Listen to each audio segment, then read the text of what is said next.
Welcome to Rob and Tony's Cinematic Adventure. I'm Rob Wilson. And I am Tony the Quano. So, Tony, it is that time of year again. It is summer. What time of year is that? It is summer.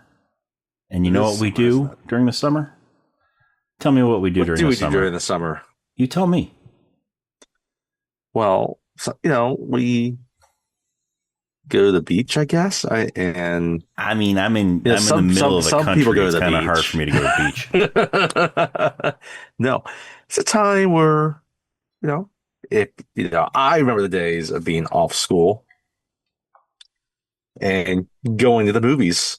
Mm-hmm, mm-hmm. And whether it be movies where just everything blows up, or you have a lot of gunfighting, or just laugh out loud comedy, or stuff just set in space with aliens or blowing up aliens.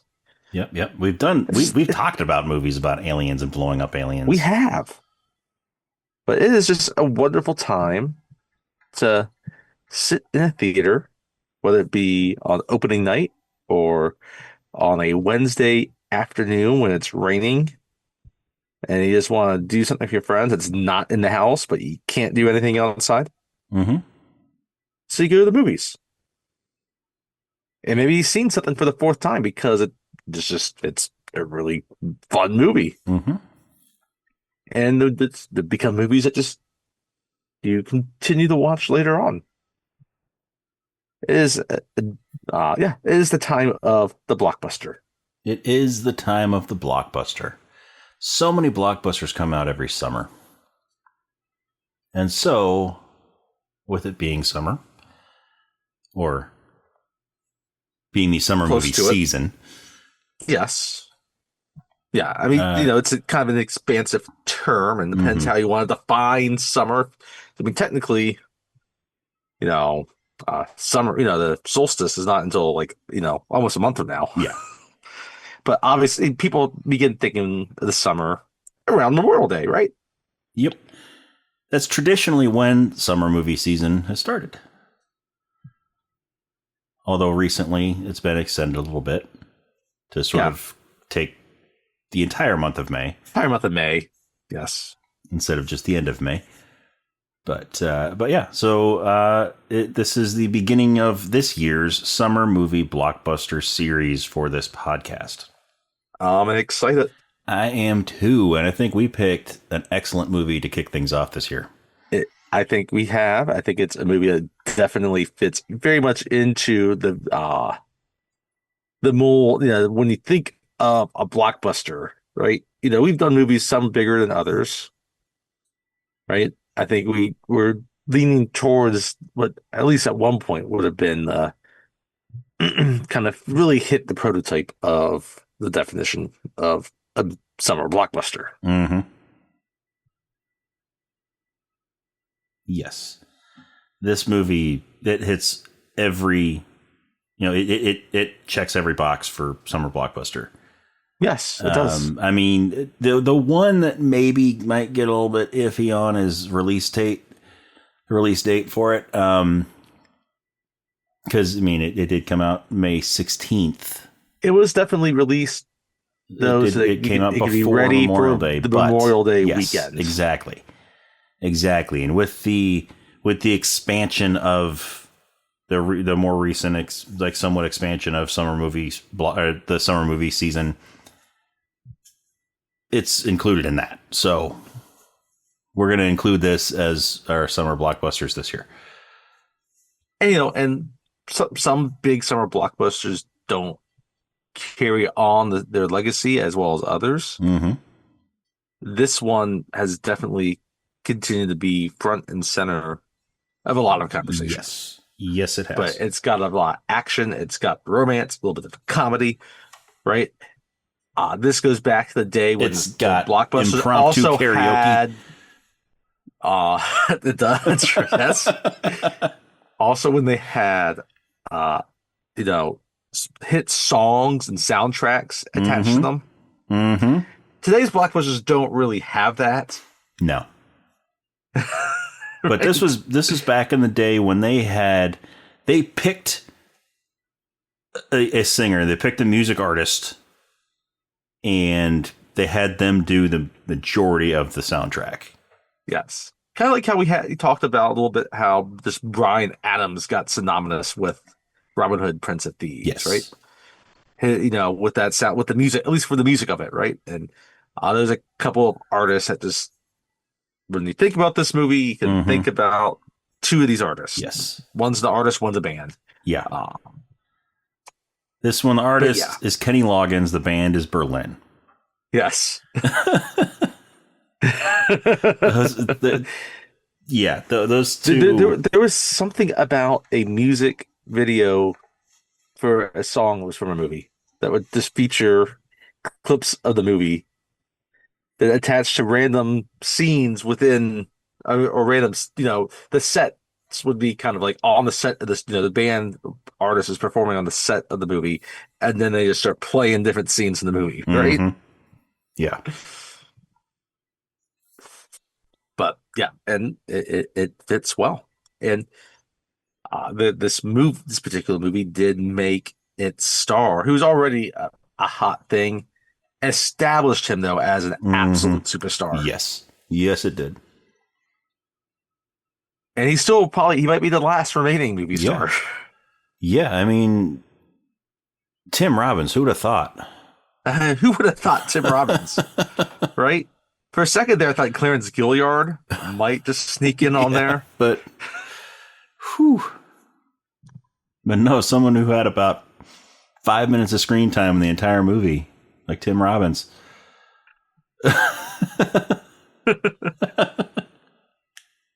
And most of it, he was just he was just really wondering what his pilot was doing. He did not pair as well as Anthony Edwards did. No, he did not. Anyway, what movie are we doing? We are talking about Top Gun, the 1986 naval aviation classic. Top Gun. So, there's three things I thought about with watching this movie recently, this week. It had been a while since I have seen it, right?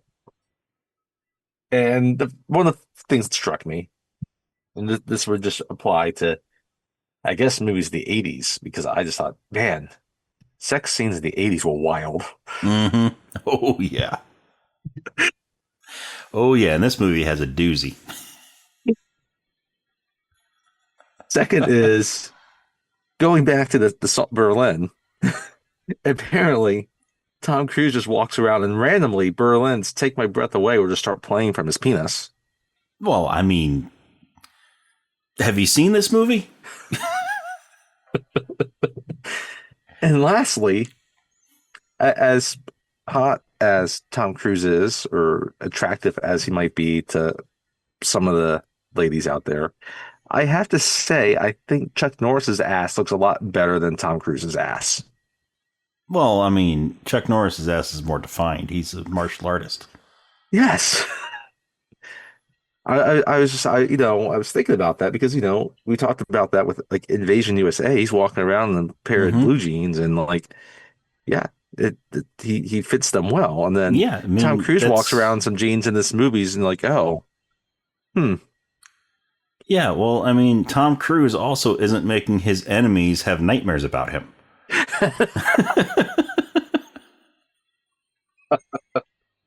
I mean, do you think those MiG pilots are having nightmares about Maverick? No, I guess not.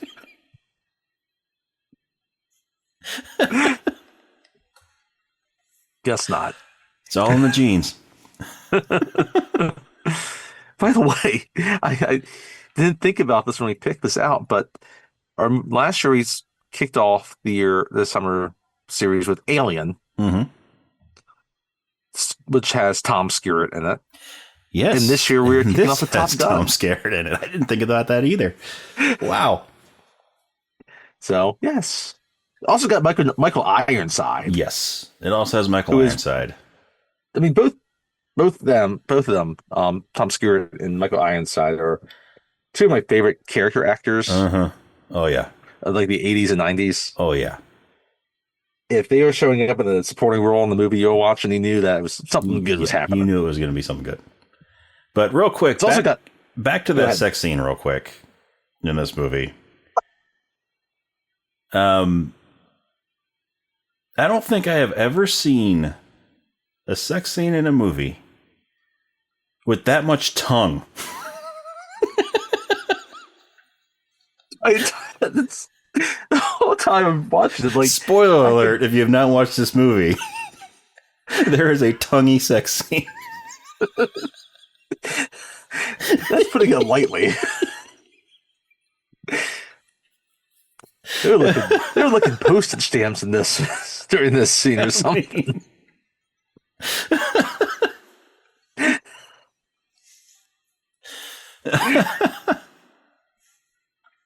Again, only in the 80s.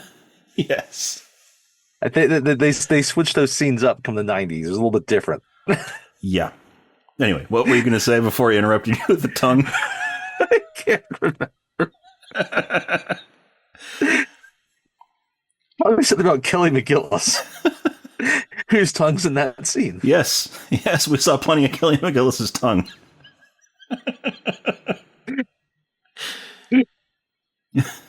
We don't see Anthony Edwards's, but Well, we do when he's singing Great Balls of Fire, well, yes. but it's not emphasized. There's no real emphasis put on his tongue. Oh, goodness.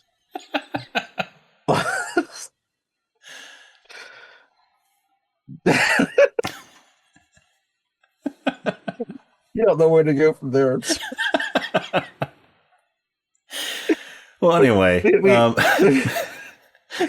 piggybacking onto that, the part of the reason why I'm bringing up the tongue thing so much right now is because for this rewatch, I watched it. The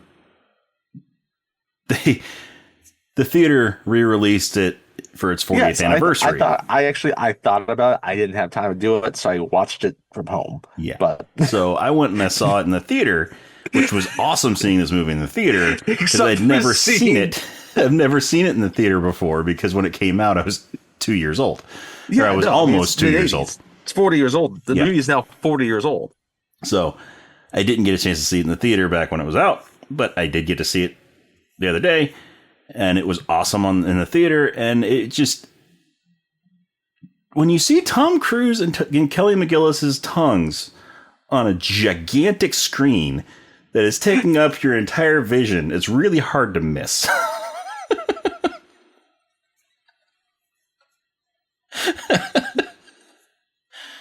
Yes, I would imagine so.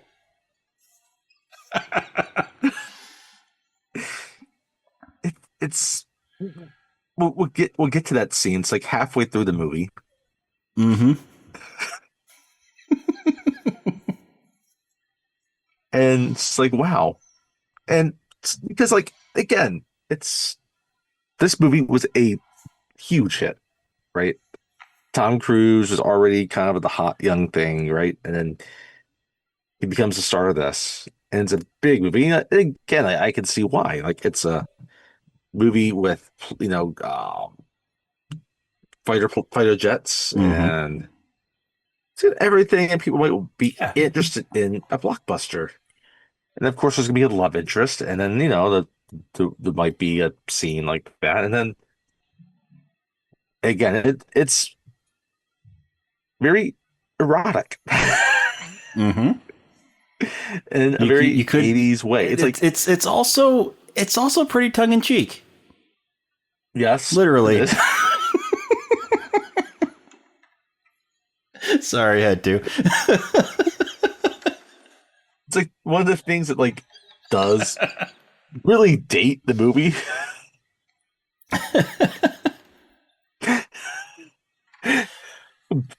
But because anyway, but because I had not seen the movie in close to 20 years, to be honest. Oh, really?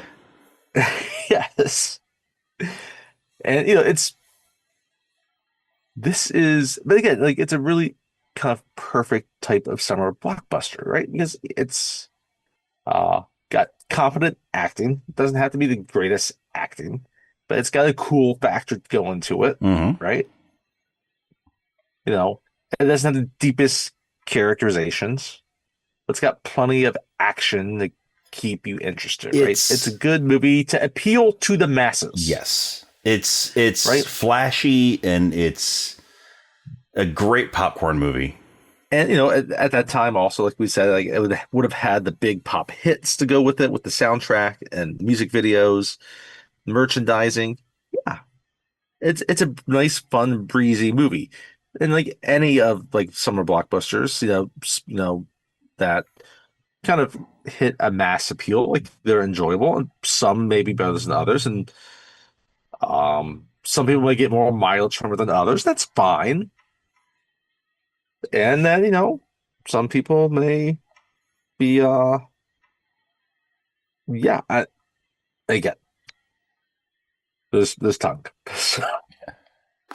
But no, yeah, this is a And movie. it's Oh, go ahead. I love how it's been able to like continue on through the generations, right? Yes, Or the years. And but I think the last time I really watched it was probably at Steve Heaton's apartment really, when we put it on for the dogfight. really, huh? Yes. Wow, that was a while ago. No, this is one that I like to put on at least once every few years or so. You know, I mean, it's not one that I'm watching like all the time, but I do like every maybe 3 to 5 years or so throw it on. Okay. Yeah. Well, Um, it's fine. Like there's certain things still, they continue to stick out. Like Tom Cruise riding his motorcycle to Berlin. mm-hmm. Like Well, the scenes that he's not riding his motorcycle to Berlin. he would have to ride on water to do that. The movie takes place in California. To the music of Berlin. Yes, he's riding his motorcycle while Berlin He's is riding playing. to Kelly McGill's house. While the band Berlin is playing. By the way, good for her. She goes from Harrison Ford to Tom Cruise. Hey, I mean, yeah. And then Good she for her. basically disappeared for years. Well, once you go from Harrison Ford to Tom Cruise, I mean, is there really? You've already had two of the top, so. I mean, yes. Steve Guttenberg approached her. She's like, I think I'm okay. Yeah. I mean, yeah, she's like, hey, no offense, Goots, but I'm good. I love Police Academy. But still. Through all this still, and we haven't mentioned Val Kilmer yet. No, we haven't. Who is shockingly like he's not in as much as this movie as I remembered. Yeah, and he's also so this time when I was watching, I was really paying attention to Val Kilmer's character, right? To Ice, Right? to Iceman, and so many times he is depicted as the villain of the movie. Yes, right? yes. As the antagonist of the movie. He's the adversary to Maverick. Yeah, but really, Maverick is more of the bad guy in this movie. Yes. He's the hothead. He's the one who's pushing the limit. He's the one who's crossing those lines. Iceman, he's following the rules. He's doing what he's supposed to be doing. He's encouraging Maverick to a certain degree. He's not really a jerk either. No, he's not being a jerk to him. He's, when Maverick's getting over, when he's stepping over those lines, then he's trying to reel him back in. Yes, but he's not doing it in a douchey way. No, he's not. And so I think Val Kilmer gets, a bad rap with this movie because his character really is not a bad guy. Yep. I agree. His character's just kind of fine. Like I said, like he's trying to do his best to reel him in because I think he recognizes the skill of Maverick. His slider, his co-pilot, his navigator Intercept is radio. more. He's more of a douche than Iceman Yeah, is. it's true. And even then, he's not that much of a douche. No, there's really no one in this movie that really takes that mantle that big. Like, you have your kind of the leaders of the whole outfit, or the teachers and instructors, but Michael Ironside's character is a little bit harsher, but like But he's not an not absolute dick either. So Michael Ironside, so I'm glad you brought him up because he's very tame in this movie compared to other movies. What you normally think of Michael Ironside being. Michael Ironside is not as over the top as he is in most of his other movies. Tom Skerritt is very much a Tom Skerritt character in this movie. Yes. Michael Ironside plays a similar character, like military character, but he's tamer, like you were saying.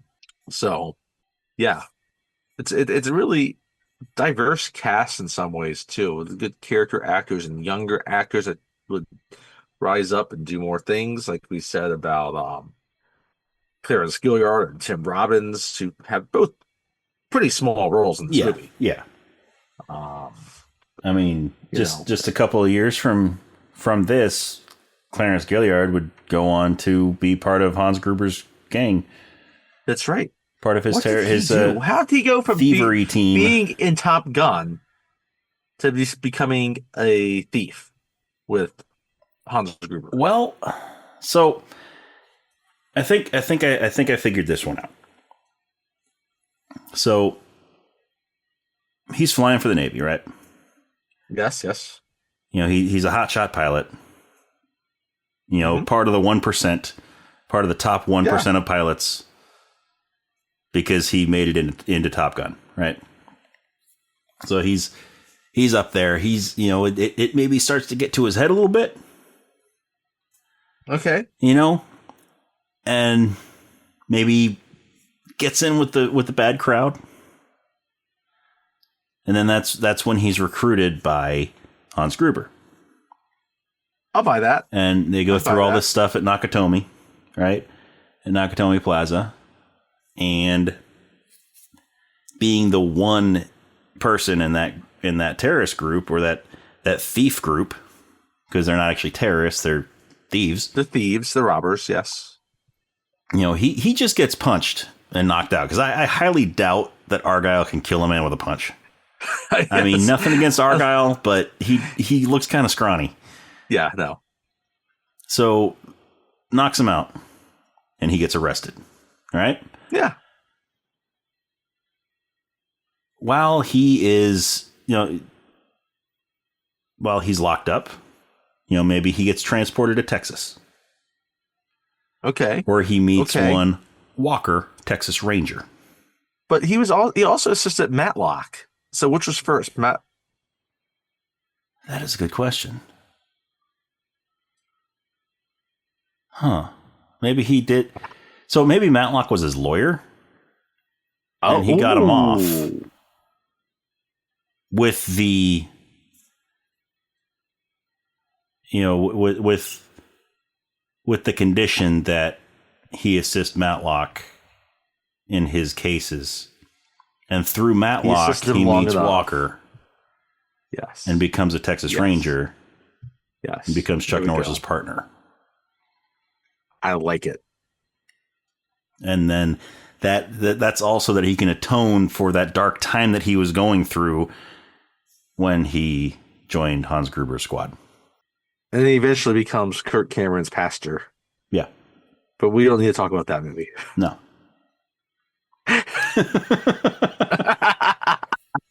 Anyway. This movie also has Adrian Pastor in it. Yes, it does. A very, well before he became anything close to being a notable name. Mm-hmm. And of course, the other name to really take a look at on this is Meg Ryan. Yes. She plays Carol. Poor Meg Ryan. Goose's wife. Poor Meg Ryan. And I mean, you mentioned Anthony Edwards earlier, but briefly, but yes, Anthony Edwards also in this. He's also in this movie. Probably his most notable role, aside from his big stint with ER.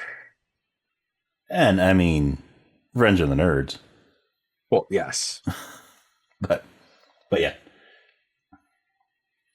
I grew up knowing him from technically, ER. well, he was also in Pet Sematary too, but Yeah, I grew up knowing him from ER because my mom watched ER religiously. So yeah, I saw him like every week on the TV. if you're also a Northern Exposure, fan, but anyhow, but yeah, it's a classic movie, and so much it got a legacy sequel 40 years after the fact.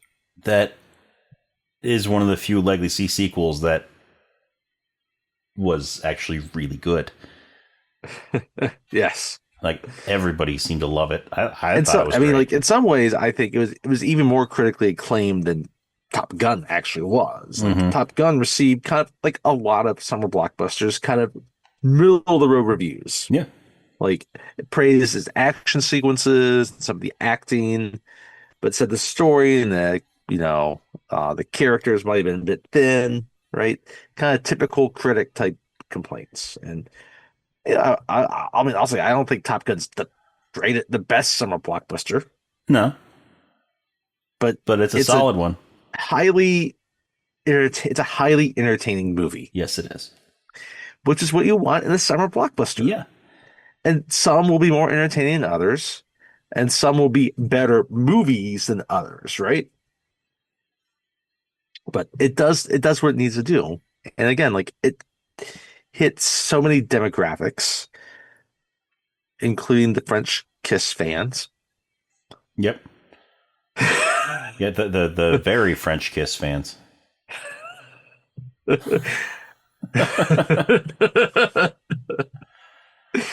Like if the band Kiss played La Vie en Rose. But yeah, it hits the demographics and appeases the masses. Right. Yeah. And it's not looking to be the highest art form movie. And it's not also looking to be a completely stupid movie. And they've greenlit another sequel for it. There you go. I don't know how I feel about that. I think they're going to have a hard time, capturing the magic again. Yeah, I think they did it once for the sequel, and I don't know if they're going to be able to do it again, but we'll see. And by the way, it's given us one of the probably the most famous movie lines. It's got an iconic line in this movie. Yeah. So yeah. Yeah. Your ego's writing checks your body can't cash. That's right.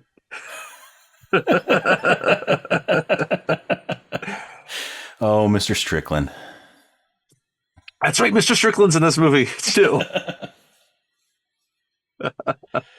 Yeah, it's James Tolkien. But yeah, we'll get to the lines. There's multiple good lines in this movie. Well, I mean, that line really, it doesn't fit with what's going on. I don't know why he says that it doesn't. When he does, because it really doesn't fit with what he was talking about. That's the thing about some of these blockbusters. Like the screenplay sometimes just has lines that don't make sense. Mm-hmm. But then that becomes part of the charm of some of them. Yep. But it's an enjoyable watch.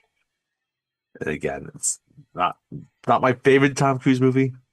It's not my favorite summer movie, but it's always fun to watch. It is so much fun to watch.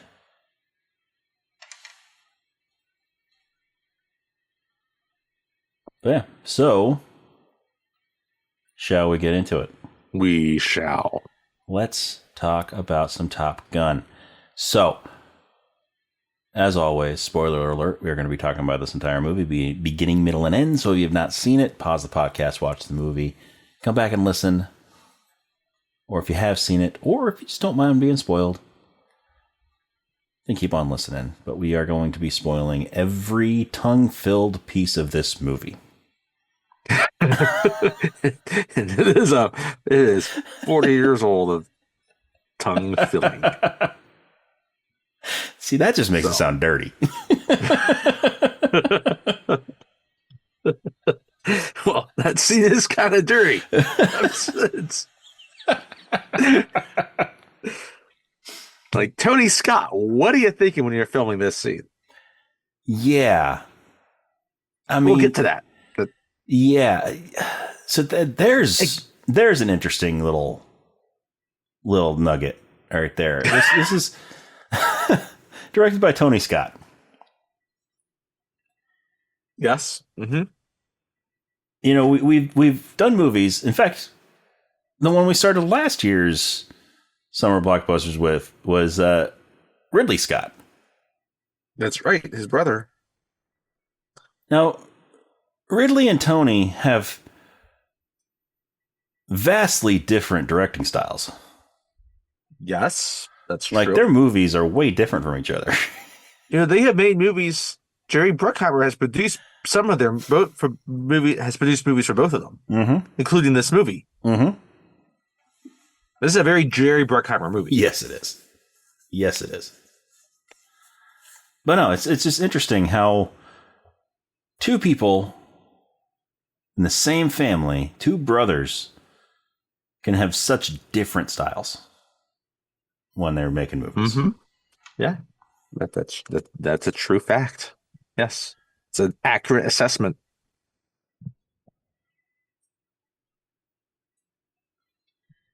Anyway, so we need to do another Ridley Scott movie at some point too. We do. To see what that is. Mm-hmm. Yes. Huh. Anyhow, but Top Gun, it first just kind of starts with giving us really kind of about, if you're wondering what Top Gun is and why this movie is called Top Gun, they tell you that right away. Right at the beginning. You get some text on the screen. And I don't know why I didn't look this up to have it ready before, but all right. Here we go. So, do you have it? Go ahead. On March 3rd, 1969, the United States Navy 69. The United States Navy established an elite school for the top 1% of its pilots. Its purpose was to teach the lost art of aerial combat and to ensure that the handful of men who graduated were the best fighter pilots in the world. They succeeded. Today, the Navy calls it Fighter Weapons School. The Flyers call it. And then up at the bottom of the screen just pops up Top Gun. And then from there, it fades to the aircraft carrier in the Indian Ocean. And you're just seeing them prepping different jets taking off and landing to Kenny Loggins' highway to the danger zone. Which is weird because they're in the middle of the ocean on an aircraft carrier with not a highway in thousands of miles. Well, I mean, the song's just called Danger Zone. Yeah, okay. The lyrics are Highway to the Danger Zone. But, I mean, they are flying, so they're high. They're high up in the air. So it still kind of works. Because they're taking the highway.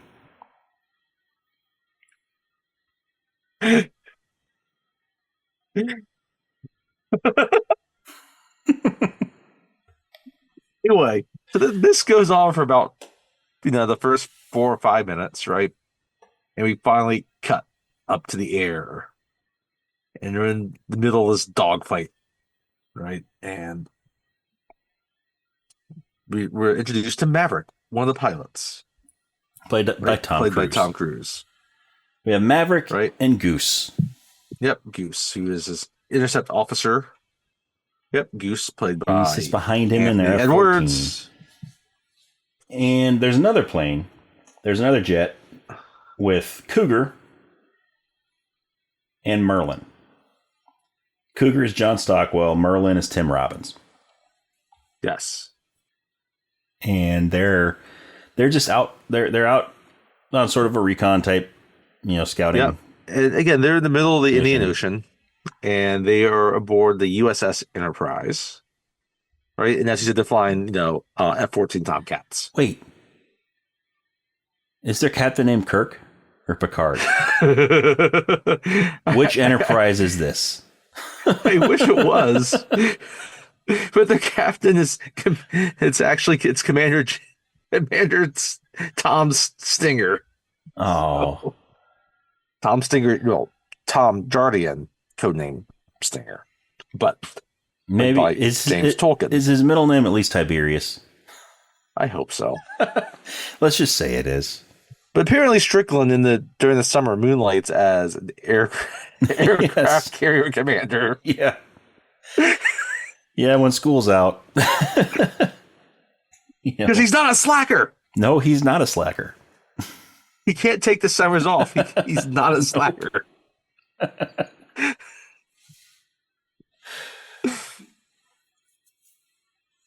Anyway. But yeah, they get into this little tussle with some MiGs up there, right?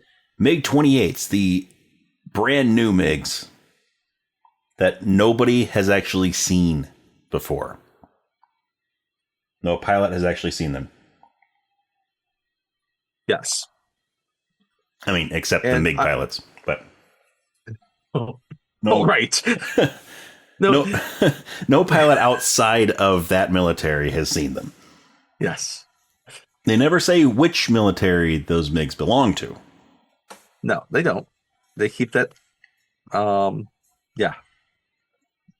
But and they get into this little tussle, and they get to a point where Maverick gets inverted up above one of these MiGs. Yeah. So he gives it the finger. So it's because one of the MiGs gets behind Cougar, right? And they are under orders not to fire unless they're fired upon. Right, which makes sense. So Maverick can't take out this MiG that is behind Cougar, even though it's got a missile lock on Cougar. Right. But it's not firing. Right? And so Cougar is having a panic attack. Mm-hmm. Right? And so understandably, in order to try to get this MiG to go away, Maverick flies up over it and inverts himself. He flips upside down. And he is like a matter of a few feet above this MiG. Yes. Their canopies are almost touching. Yeah, no, there's maybe 1 to 2 feet between them. And so Maverick, gets the pilot's attention and flips him off. Gives him the finger. Goose pulls out a Polaroid and he snaps a picture.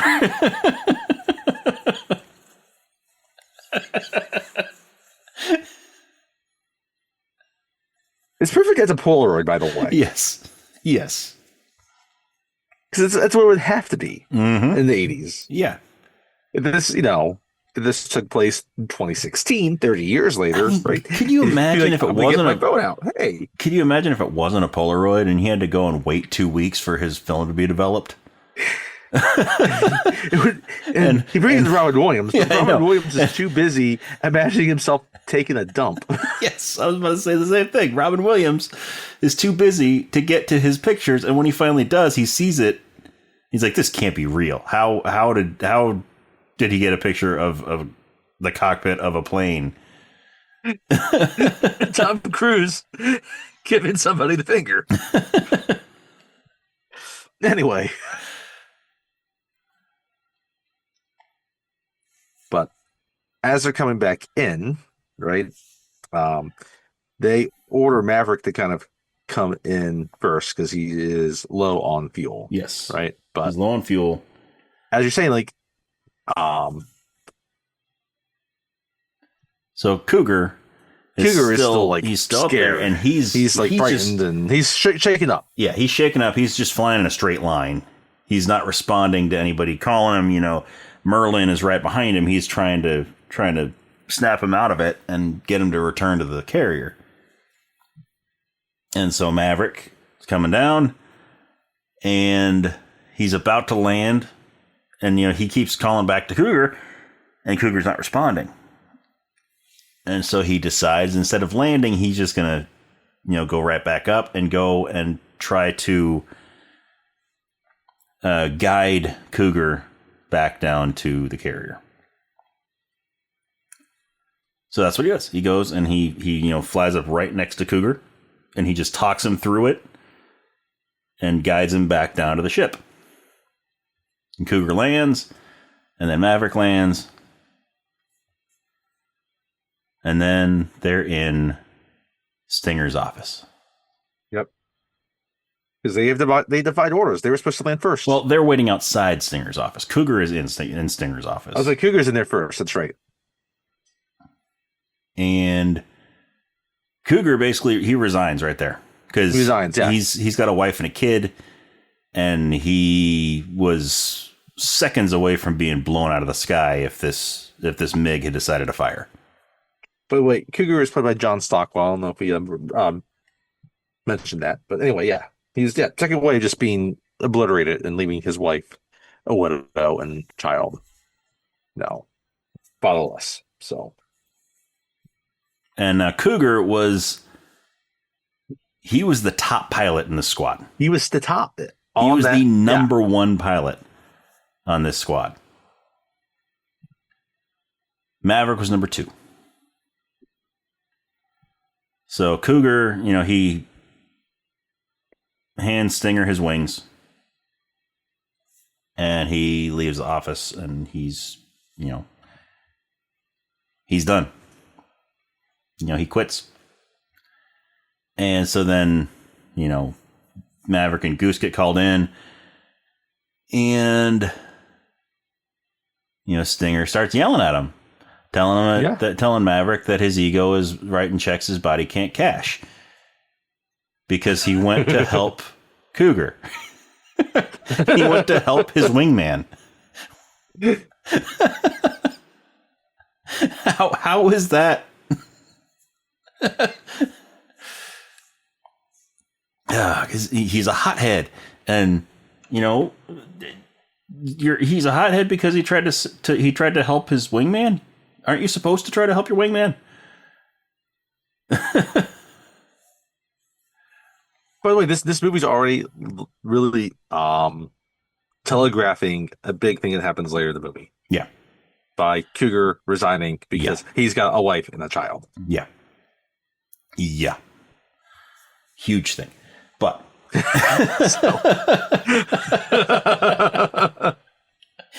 anyway, so after berating them for rescuing their wingman, he doesn't have a choice though but to say, hey, you're going to Top Gun. Yeah, then Stinger says, I need to send somebody to Top Gun. I need to send somebody to flight weapons school. And Cougar was our number 1. He resigned. You're number 2. You're number 2. So you're going to Top Gun. So, I mean, I guess because it's James Tolkien, he has to kind of be a dick about everything.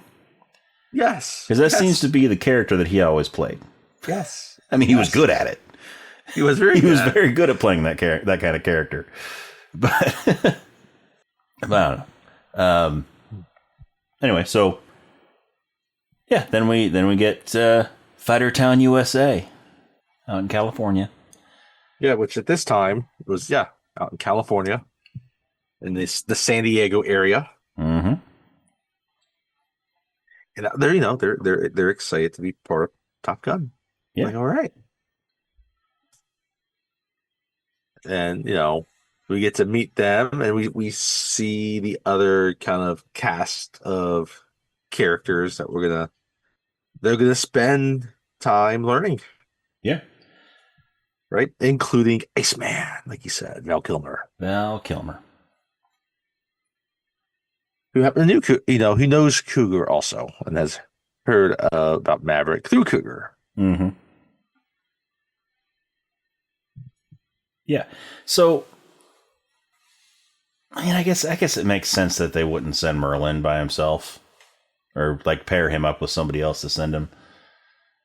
Because, I Right. mean, No. Merlin and Cougar were partners, Yeah. just like Maverick and Goose are. So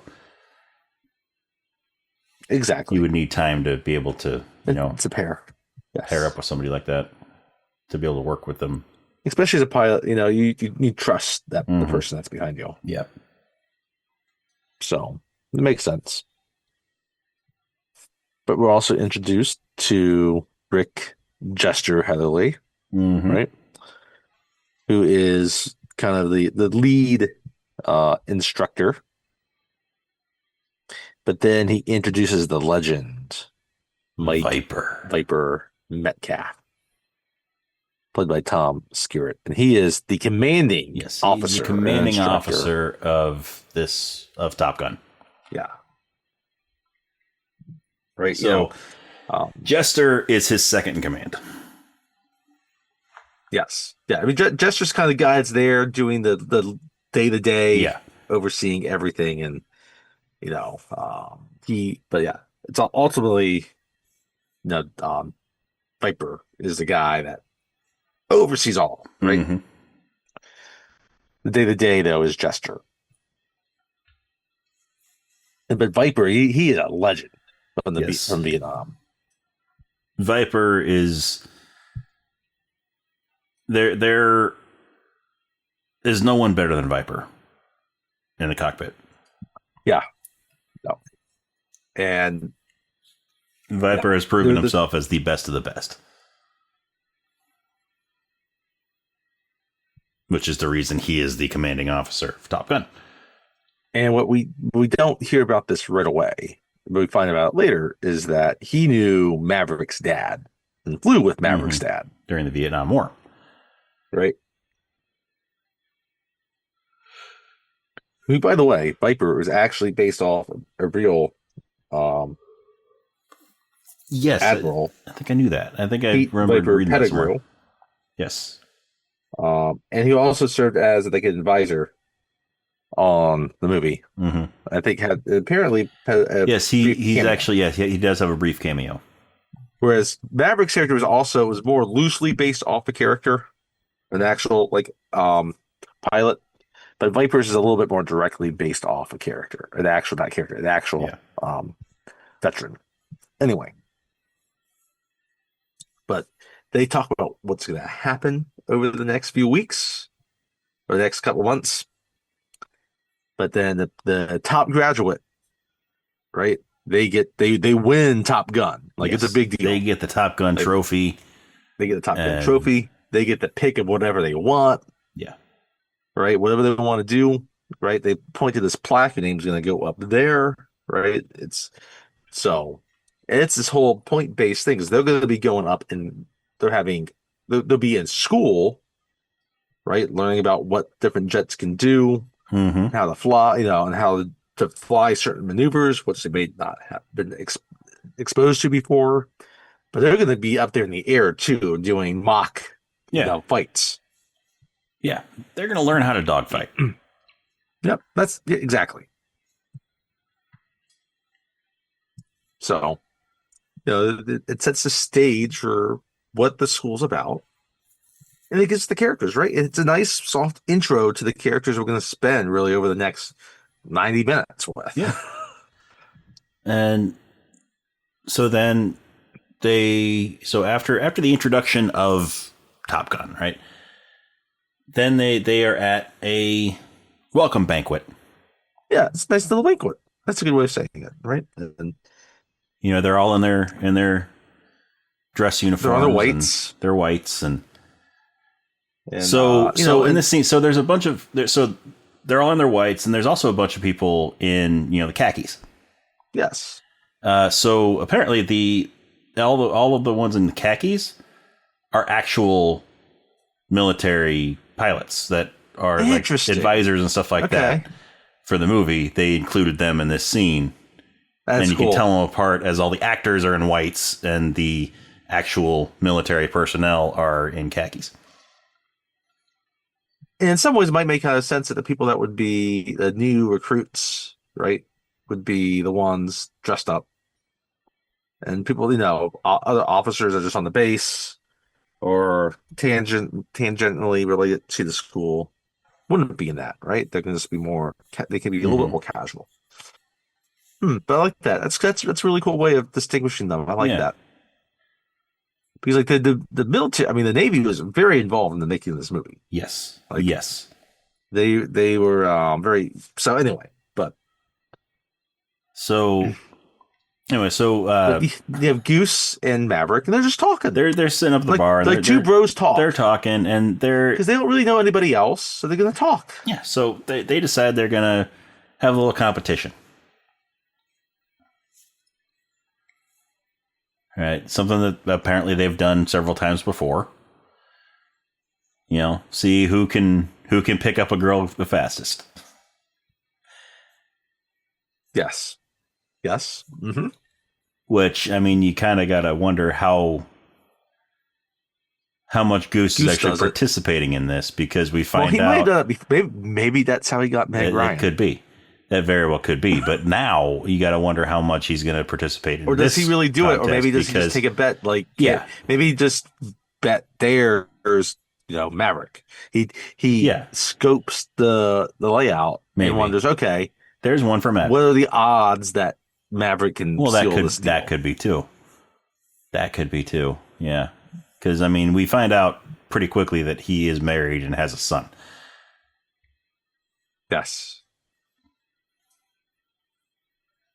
Again, telegraphing things, Mm-hmm. Mm-hmm. and we keep being told that Tom Cruise is a risky pilot. Yeah. And so Tom Cruise looks across the bar, and in walks Kelly McGillis. Kelly McGillis. And he sees And he her. just He's sees like, Kelly McGillis. Oh, I saw her in Witness. yeah. He's like, I got to go get her autograph. See if she can introduce me to Tom Cruise. Or Tom Cruise, to Harrison Ford. Harrison Ford. See if she can, see if she can introduce me to me. And so, Gotta go see if she can introduce me to Harrison Ford. That he will have relations, not in her.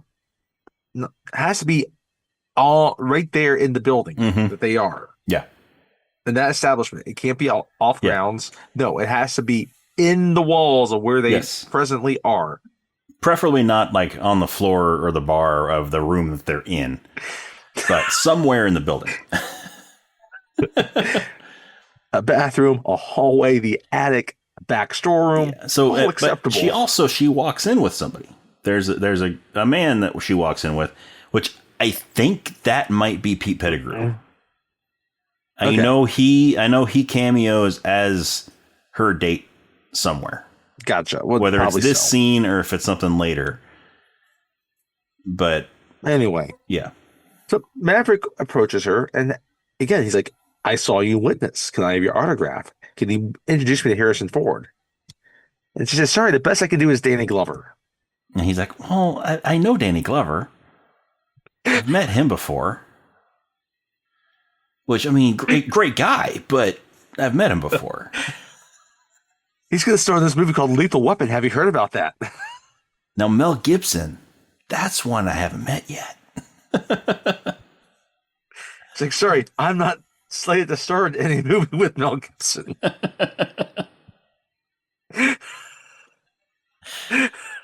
No, so I can help you meet Val Kilmer. What are you talking? Of course, you can help me meet Val Kilmer. We're making the same movie. See, look over there. Look across the room. There's Val Kilmer. I was just talking to him like 5 minutes ago. Oh gosh! Can you introduce me to Kelly McGillis?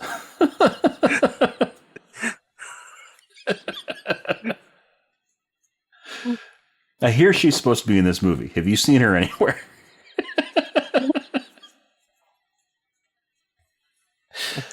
There's two women in this movie.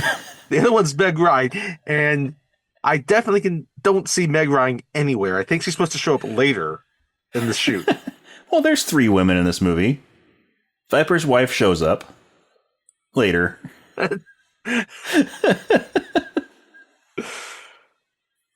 Mm-hmm. She does. For like 30 seconds. But no, Maverick sees Kelly McGillis walk up to the bar, and so he walks around, he grabs a microphone. Well, first he looks at Goose, and he's like, "You've lost that love and feeling." And Goose is like, "What?" He's like, "You've lost that love and feeling." He's like, "Oh, no, don't do it, Mav." So Maverick walks up, grabs a microphone, and starts very badly singing "You've Lost That Love and Feeling" by the Righteous Brothers. And, he's walking up behind Kelly McGillis while he's singing. And she looks embarrassed for him. Yes, no, she looks embarrassed. She's having none of this. And so he starts singing, then everybody else starts singing too. They all pick up on his cue. And then he hands the mic off to Sundown, Clarence Gilliard. And Sundown starts continuing the song while Maverick starts to have a conversation with Kelly McGillis. And so she's like, "Do you always start out like that?" And he's like, "Well, I've done it twice." and she's like, "Oh yeah, and how'd that work out?" He's like, "The first time I crashed and burned. The second time, I'll let you know in the morning."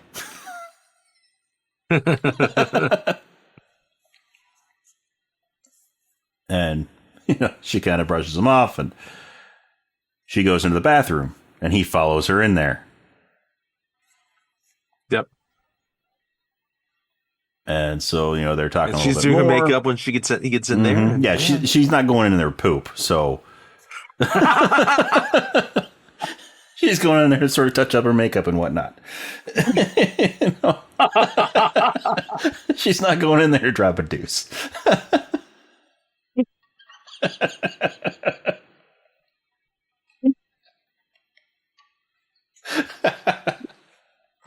Imagine she walks in. It's like the barracks style bathroom, Full Metal Jacket. It's just Kelly McGillis.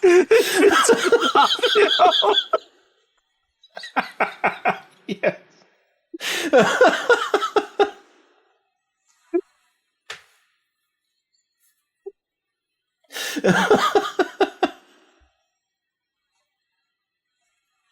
I think okay. I think we're just gonna have to end this episode here. I don't think we can top that.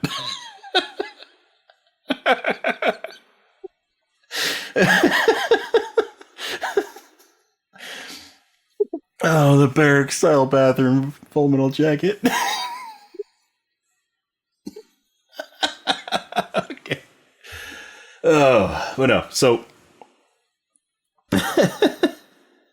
they start talking and kind of flirting a little bit. All right. And Kelly McGillis leaves the bathroom. And as she's walking back into the room, she passes by Goose. And she goes up and she tells him, "Your friend is really good." He's like, "No way, no." She's like, "Your friend was amazing."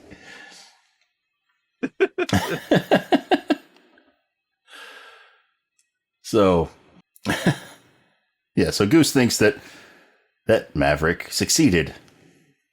And Maverick thinks he failed. Mm-hmm. Then it's the next day, the next morning. And they're in a hangar and they're getting instruction, right? Mm-hmm. And one of the It's the first day of class. Is a Navy guy, but then he says that they have a civilian that help. They have some civilians that help teach courses that know about different planes. And there's jets. there's this one civilian who is an expert on MiGs, and they have been invited to come and instruct and teach these pilots about MiGs. And so they introduce this civilian instructor as the code name is Charlie. The code name for this person Yes. is Charlie. And they all turn, and up walks Kelly McGillis. And Tom Cruise like, oh, Maverick's like, what? Mm-hmm. But, he doesn't say anything at first, and she starts talking about them, about how they operate. Yeah. And he's like, wait, and Maverick and Goose are talking to each other like that. That's how they operate. So she starts talking about how a MiG, one of the downfalls of a MiG is they cannot do a negative G roll. Yes, that's right. That's what it is. Yes. And Maverick raises it. He's like, actually, I was in a negative G roll with a MiG. And she's like, oh, so you're the one. And he's like, yes, ma'am, I am. He's like, so you saw a MiG do a negative G roll while you were on top of it. Because he was describing how, he came up over it and then, wanted to roll with it. And it's like, but how could you see it if you were on top of it? And then we get another one of those lines where he's like, because I was inverted. And then she's like, oh, you were inverted. Well, what were you doing? He's like, I was keeping up with foreign relations. She's like, how? I was giving him the bird. Like you were. He's like, yeah, I got a picture of it. I got a Polaroid of it.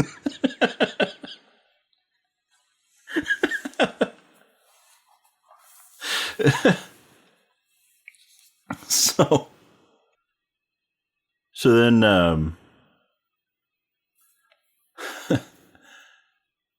then it goes to after class, and Kelly McGillis she's talking to Maverick, and she's very interested in learning what he knows about MiGs. Really, yeah, about hearing about his encounter with MiGs. Professionally interested in about this encounter because she thinks it could really help her research. Then we got them actually doing some flying. Yeah, so it's like their first training exercise. And they're supposed to go up against Jester. Michael Ironside. So they're going up one at a time, one plane at a time. They're flying F-14s. And they're supposed to they got to be above a ceiling of 10,000 feet. Yes, so the hard deck... This is a major rule. Yeah, so the hard deck is basically the lowest altitude they're allowed to fly during these exercises. Yeah. And the hard deck is set at 10,000 feet for this particular one.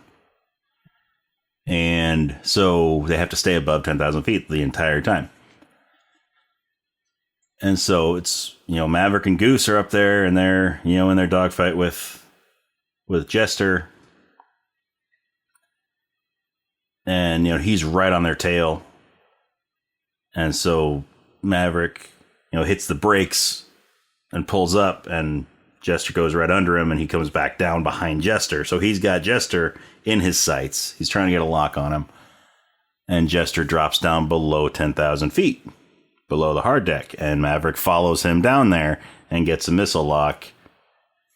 And, once they get tone, then that's how they determine if they were able to shoot the guy down or not, for the training purposes. Right. They're not actually firing missiles at him.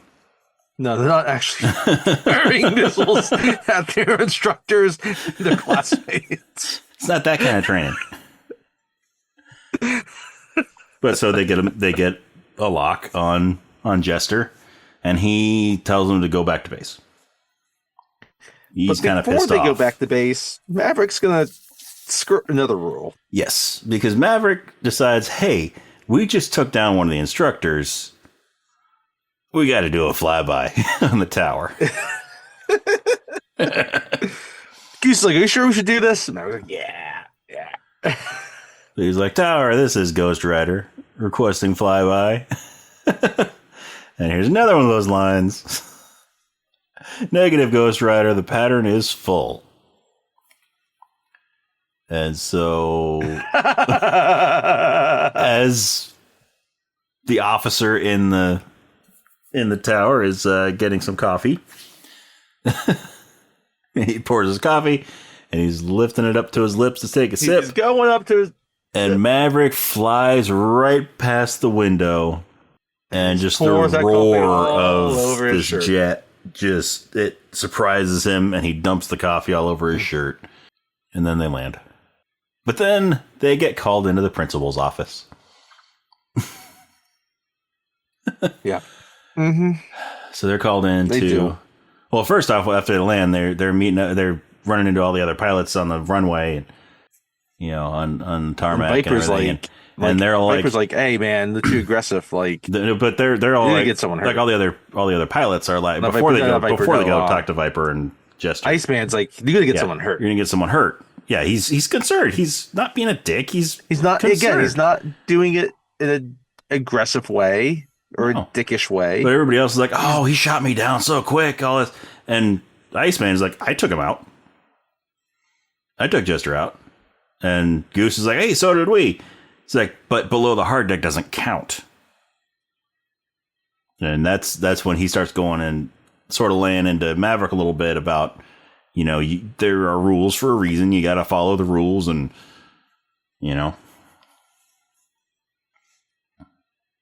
trying to help him. Yes. He's not saying all this to be a dick. He's they both trying to help him to follow the rules. And Maverick are incredibly skilled pilots. Yes. And that they both are very assured of their skills. Mm-hmm.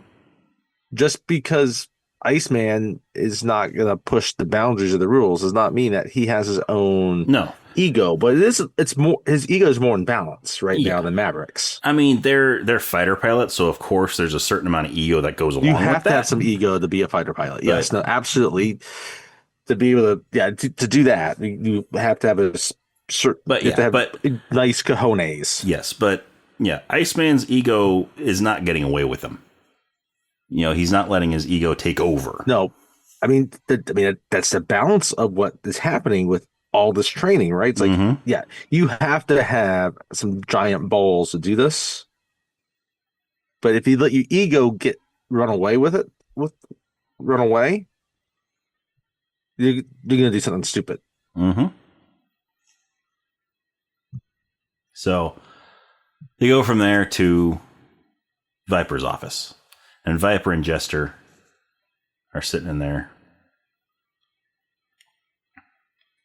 And, and because it's Tom Stewart, right? Well, Viper is not going to yell on them. First, they're waiting outside the office because that officer that dumped his coffee all over himself is in there. He is angry. He's angry. He's yelling at Viper. He's like, you got to throw these people out of there. Whoever decided to do that flyby.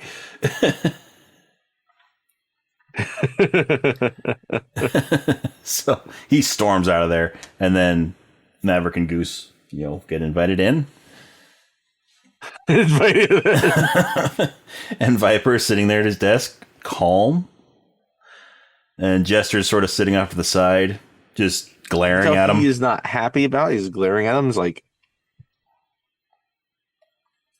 so they ask him why. They asked him what happened and why he took him out under the hard deck. And so Maverick starts explaining that, I had him in my sights, and then he dropped below the hard deck. And we were below the hard deck for no more than 5 seconds. And he's like, but you were still below the hard deck. We set the hard deck for a reason. And if you can't follow those rules, if you can't follow the rules that we have here at Top Gun, then maybe you don't deserve to be here.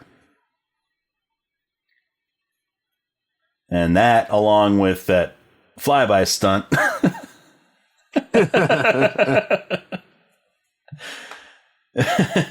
you're on thin ice, basically. is what he's saying. But he doesn't throw him out because he sees something in Maverick. Yeah, he sees something in Maverick. Viper sees something. He knows who Maverick is. Because as we said earlier, it hasn't been revealed yet in... Well, it's about to be revealed. Movie. It's about to be revealed in the movie. Because after Maverick and Goose leave, then he tells Jester, I flew with his father. Yes. And we don't know. That's all we get right now. Yeah. We don't even know. We don't get a whole lot else about that part of the relationship, and really even Maverick's relationship with his father until a little bit later. Yeah. Right. But we get a scene where he finally meets back up again with Charlie, or Charlotte is her actual name, Charlotte. Charlotte Blackwood. Yeah, but they never call her Charlotte. And she admires his skill, and she wants to talk a little bit about him about the MiGs, right? Yeah, so she goes to talk to him. Was it at their... Were they in the cafeteria? He's like kind of like in the mess? at a desk, like at the base, like where he's studying. Yeah, right. That's like, right. Oh, I want to learn more about the MiGs, and then she passes something to him, and then she walks off, and everybody else thinks that he got shot down again. Yeah, like, ooh, she rejected you. Yeah, but he looks at what she gave him, and she wrote a note saying, "My place, 7 o'clock or whatever it was, dinner. My place, Yeah, right. Yeah, like whatever. Yeah, she gives the address and the time. It says dinner. So they finish up their studies for the day, and they all have to have a nice volleyball game, though, without their shirts on. Yes. Well, all except Goose. Goose is wearing a shirt. Goose is married. He's going to be respectable. He's not going to have other guys look at his nipples and pecs. And Maverick and Iceman and Slider are all shirtless. And they're playing volleyball to Kenny Loggins playing with the boys.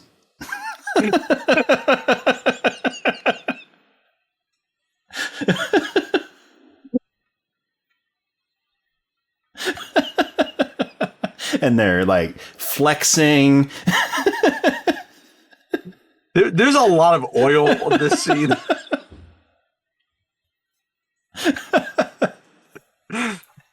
It's a very homoerotic volleyball game. Yeah.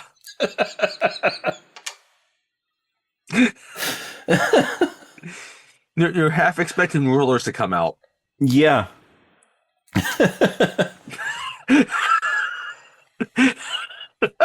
But it's Maverick and Goose versus Iceman and Slider.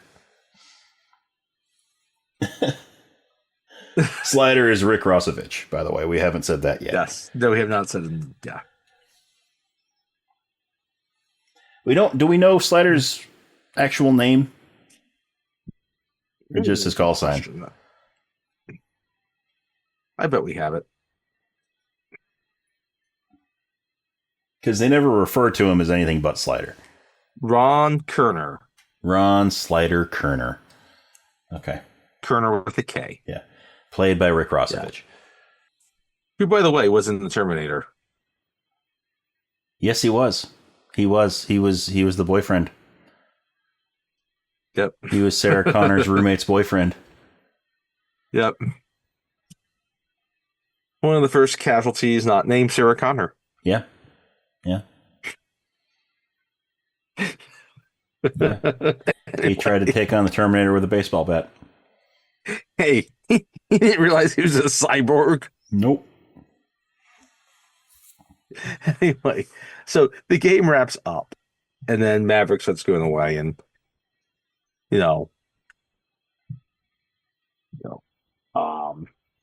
and Goose is like, oh, we can still play. He's like, no, I gotta go. And then he's like, come on, one more match. And he's like, no. And he's like, sorry. Nope, I gotta go. And then Berlin Take My Breath Away starts playing from Tom Cruise's penis. No, it's not playing And he yet. gets on that It's not playing motorcycle. yet, though. Is it? Well, he starts, the notes Because I thought start it was playing. He gets on later. his motorcycle and he Wait, starts maybe it plays driving twice. to the address. Yeah, it must be. Yeah, it plays twice. Yeah, it plays twice in this movie. That's right. So yeah. Right.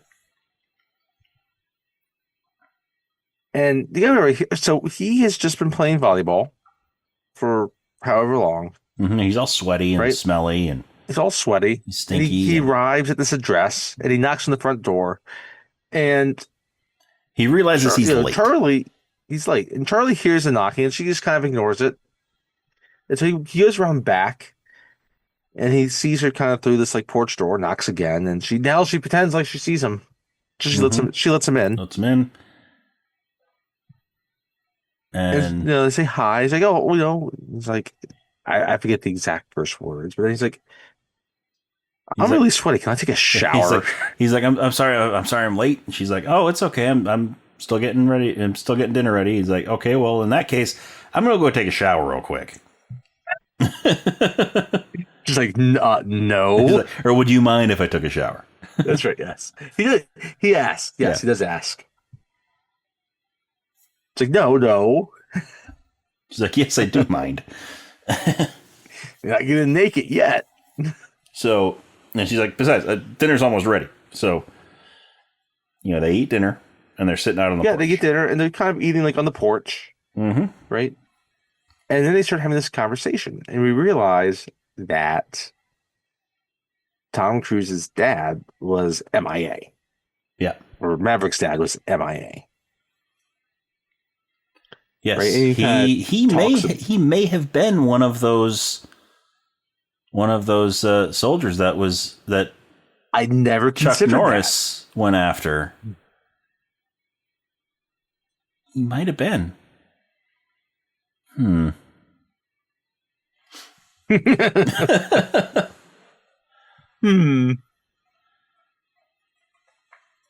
Right. So, and then we realized that, because she is like this physicist and like she helps design systems on these things, like she's got like a top secret clearance. Mm-hmm. He's like, you probably could find out what happened to my dad, but I'm not going to put that on you. They eat so many words, and they have a lovely dinner. They do. They have a very lovely dinner. A lovely chase dinner.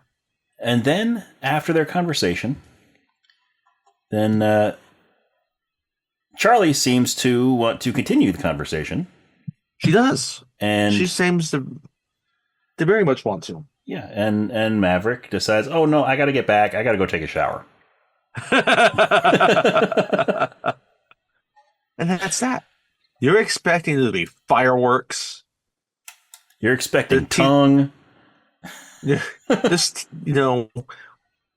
we're teetering on the edge of emotional catharsis. But that never comes. Well, not yet. Not that evening. Said he goes back to base. There will be plenty of emotional tongue catharsis later. Oh, yes. So it said, he gets back up, and I guess this is when like he has like kind of a conversation with Goose. Like Goose is like, listen, like I got a family. Mm-hmm. I need to know that we're gonna be safe. Yeah. And I understand. I trust you, Maverick. You're my boy. I trust you with my life. But you're literally flying the plane that I sit in every day. I do have a wife and a kid that I would like to go home to. Foreshadowing. So, I mean, this movie has mostly been lighthearted, but still, foreshadowing. Yes. So, especially because Tom Cruise, his dad was foreshadowing.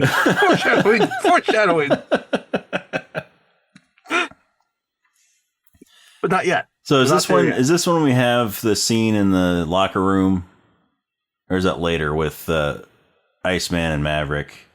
I think that might be later. I think it's later. Yes, Yeah, because I think we get to another training exercise. yeah. We get to some more training exercises. And on this training exercise, Viper joins in, and Mm-hmm. they're all surprised to see Viper actually Yes. flying in on this exercise. So they're supposed to be paired up, so they have wingmen on this one,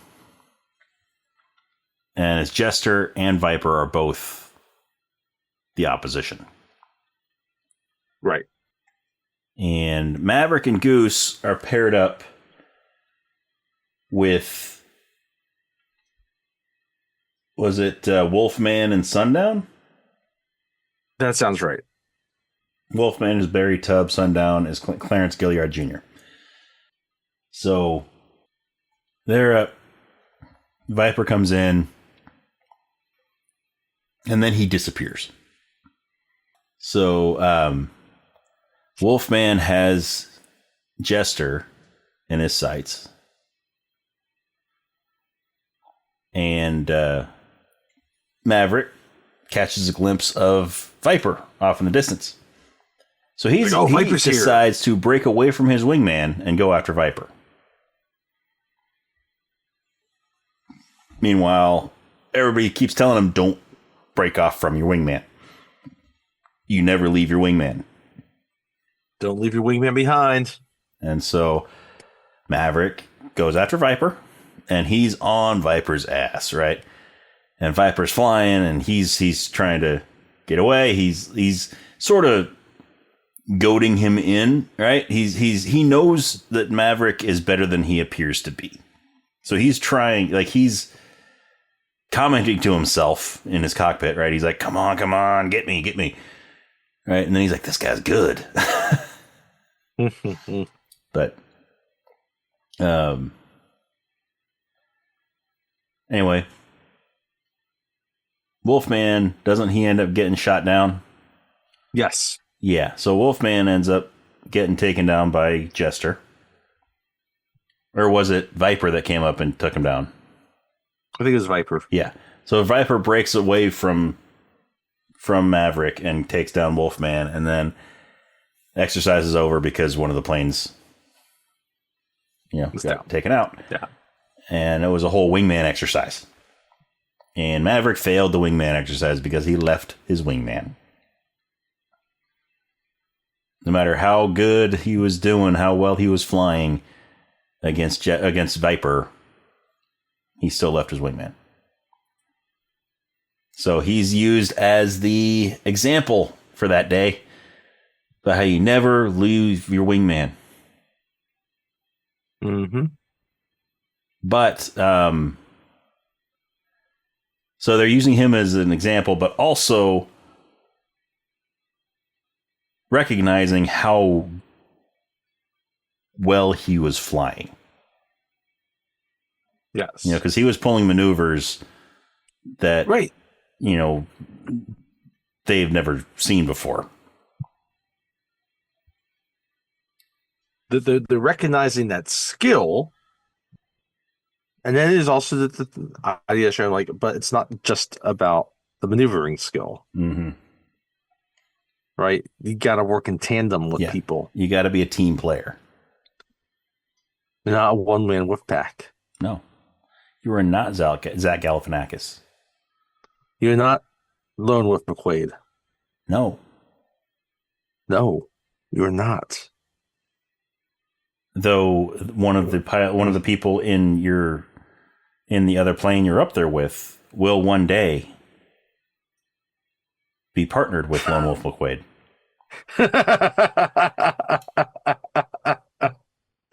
That is true. Mm-hmm. Mm-hmm. Mm-hmm. So they're after that, and again, Iceman is still trying. It's hey, listen, you can't be this dangerous. Yeah, this is the scene in the locker room between the two of them. Yeah, he's like, Wolfman. Not Wolfman. Iceman is he's you're dangerous. He's trying to reason with him. He's trying to get through to him. It's like, Huger told me about you. And he respected you, but yeah. It's like he's trying to reason. No, he's And not. meanwhile, he's not trying to be a dick. He's not trying to be antagonistic toward him. He's just being honest. that's right. He's trying to help him.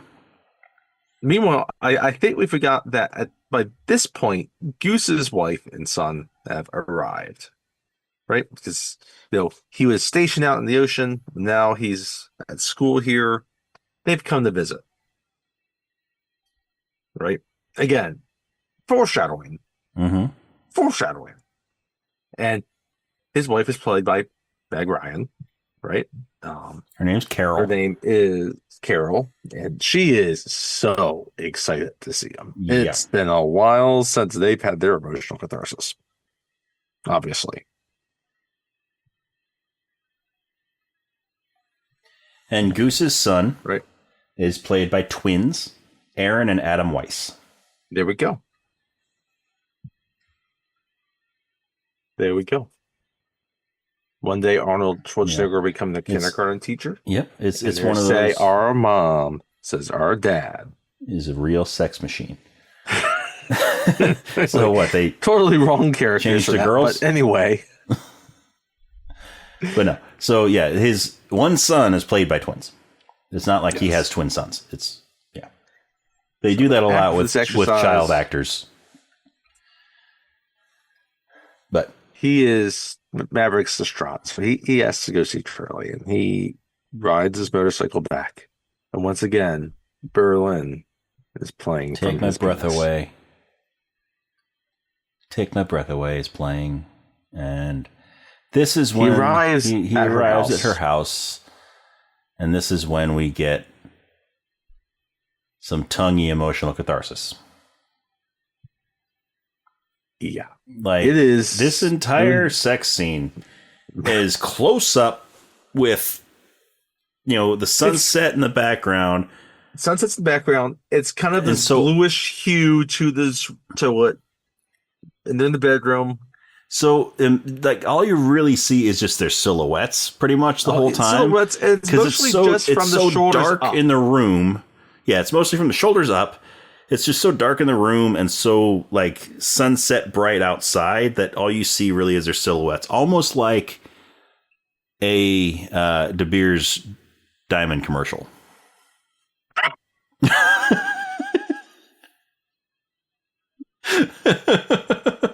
Remember those commercials from the 90s?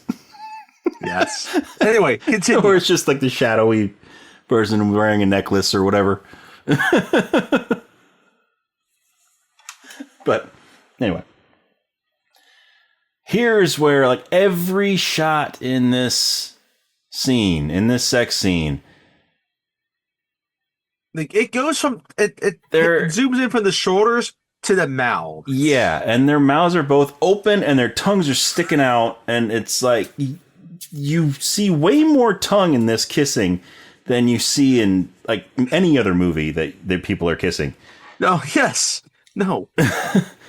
Because normally they at least put their mouths together while their tongues are inserted. No. But here, no, they're just licking each other's tongues. Listen, there's R-rated movies out there where they say, rated R for graphic nudity because there's graphic sex scenes. Yeah. I'm sorry. This is one of the most graphic sex scenes I've ever seen. Yeah. It is because it is not just 5 seconds of this. No, it's a minute. Nothing. There are no body parts shown, right? There's no nudity in this. No, it's a full minute of tongue play. It's just, a full minute of just tongue play. It's just, and when you're seeing this on a giant screen,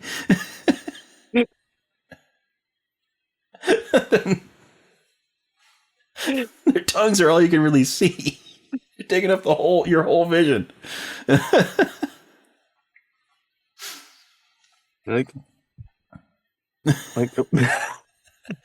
Meanwhile, okay. Take My Breath Away is still playing. I think I know why. Because neither of them can breathe. Because they're so focused on shoving their tongues down each other's throats. So they're quite literally taking each other's breath away. This is the only scene like that, but I mean, it's obviously implied they have more encounters like this. Yeah. Yep. They become a little item as they continue to have courses and classes and all these things going on, and coitus. Allegedly, maybe they just play with tongues. Maybe.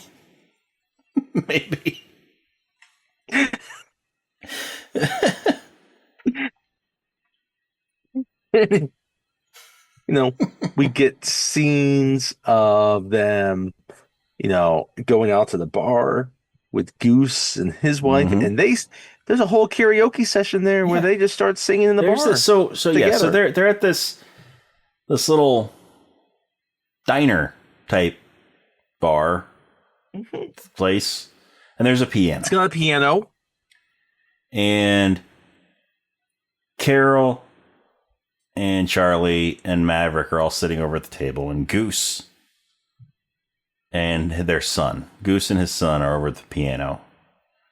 Goose sits his son up on top of the piano, and Goose is playing. He's playing Great Balls of Fire on the piano. Yes. He's singing, having a great time. His son's laughing, having fun. And Carol is talking to Maverick. And, basically asking him about his relationship with Charlie. And Maverick's kind of just brushing things off a little bit. And I don't think Charlie's quite there yet. I don't think she's sitting down there yet. She ends up showing up at some point, but yes. So then Maverick just gets up. He's like, she's kind of also yelling over to Goose, talking about how embarrassing he's being and all that. Just joking, right? Yeah, the way that wife and husband will joke with each other. Yeah. And so she starts asking Maverick these questions, and Maverick's like, "Oh, I'm going to go embarrass myself with your husband."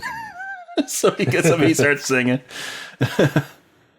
And they're being like best bros in this scene. Oh, yeah.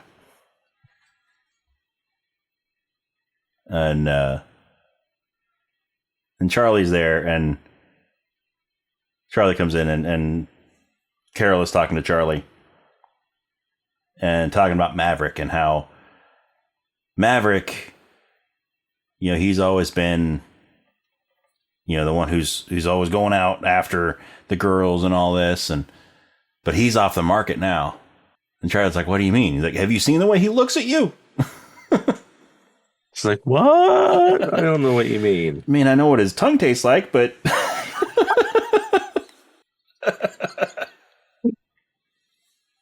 he's already seen me poop.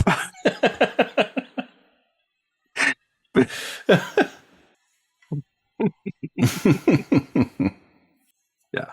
But yeah, I mean, like, she's observant. Like, she sees it between the two of them. Yeah. It's there. Those fireworks are there. Yep. So. Yep. They conclude this evening. There's no additional scene of tongue action here, but we'll cut back now to another training exercise. Yes. And this time, Maverick and Goose are flying with Iceman and Slider. And they're up against Jester.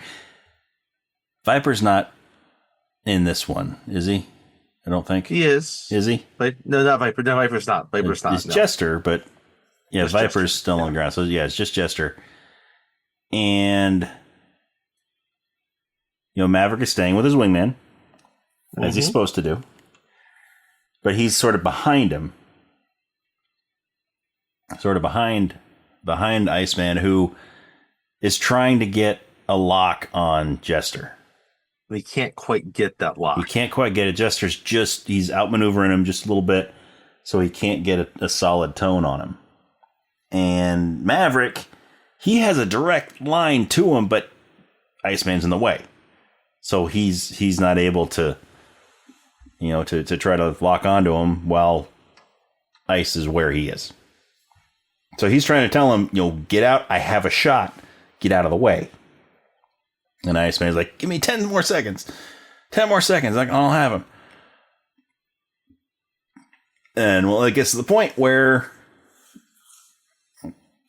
Iceman starts to, he runs out of time, basically. He can't get it. He can't get it. So he goes to move away, and he pulls up. And before Maverick can get into position, he flies through Ice's jet wash, which there's no way to see it. No, it's invisible. And yeah, it basically, the jet wash, it goes into his air intake and knocks out one of his engines. Yep. And then unfortunately, the second engine fails. Yeah. Planes hit jet wash all the time. And sometimes it'll knock out an engine, sometimes it won't. And unfortunately, this one knocked out an both engine. Engines and when it failed. Because it knocked out one engine first, then it caused the other engine to send him into a flat spin. Yep. And then that other engine went out. So they're spinning. They can't get out of this because spin. they don't have any engine control. They can't recover. Yeah. So they're dropping out of the sky, in a flat spin, trying to get their engines reignited, but they can't do it. They can't get the engines are gone. So there's no way out of this spin. And Maverick, the centripetal force causes him to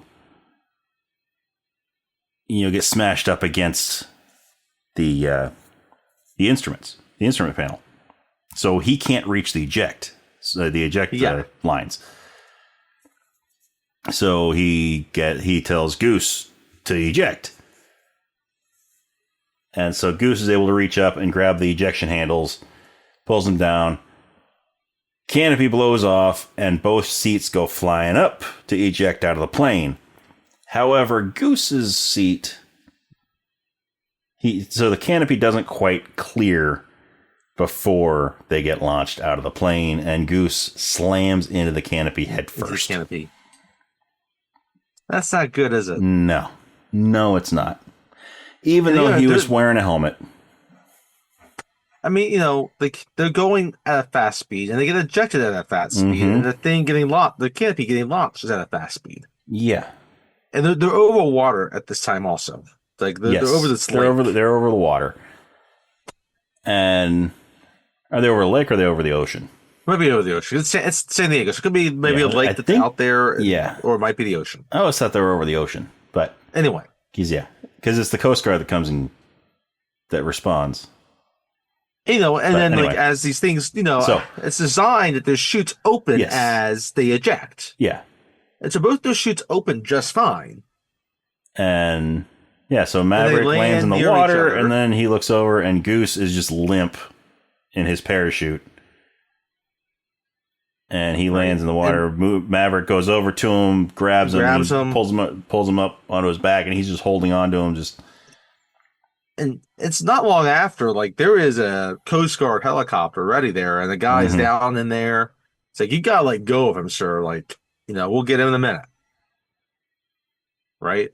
Yeah, so they take him up in the helicopter, and they get Maverick up there. And they can see the Coast Guard guy go after Goose, and it cuts to this bathroom, this locker room, and it's just.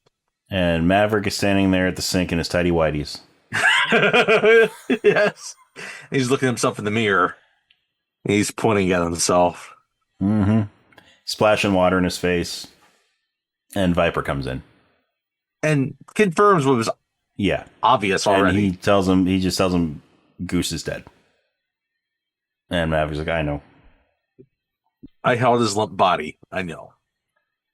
And again, like this movie, for the most part, this is a little over halfway through the movie, has been a fairly lighthearted romp outside Yeah. a whole 60 seconds of tongue. Yeah. Yeah.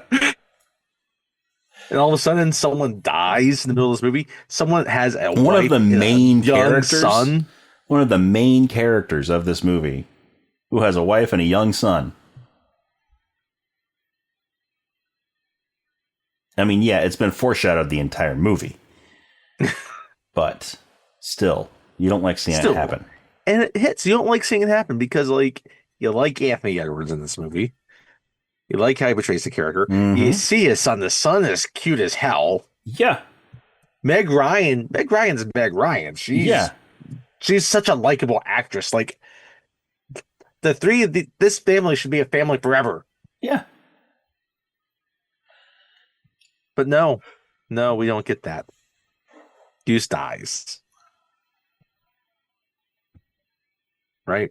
And it's sad that he dies.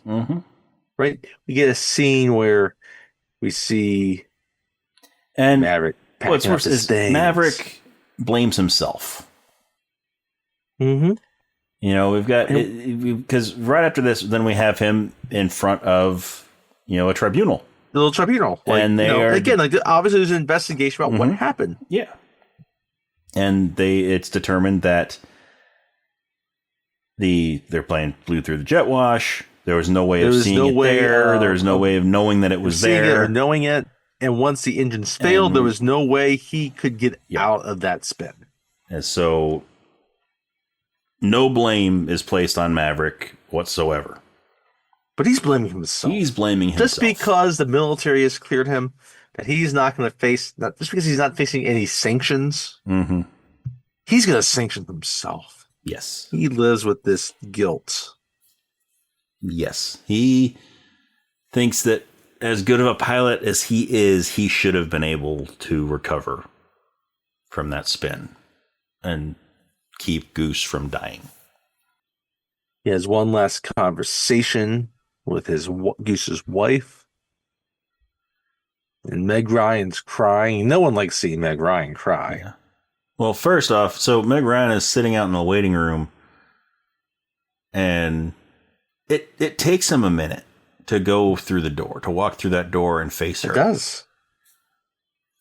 You can see him standing by himself out in the hallway before he walks in there, kind of trying to psych himself up to go in there and face Goose's wife, Goose's widow. Yes.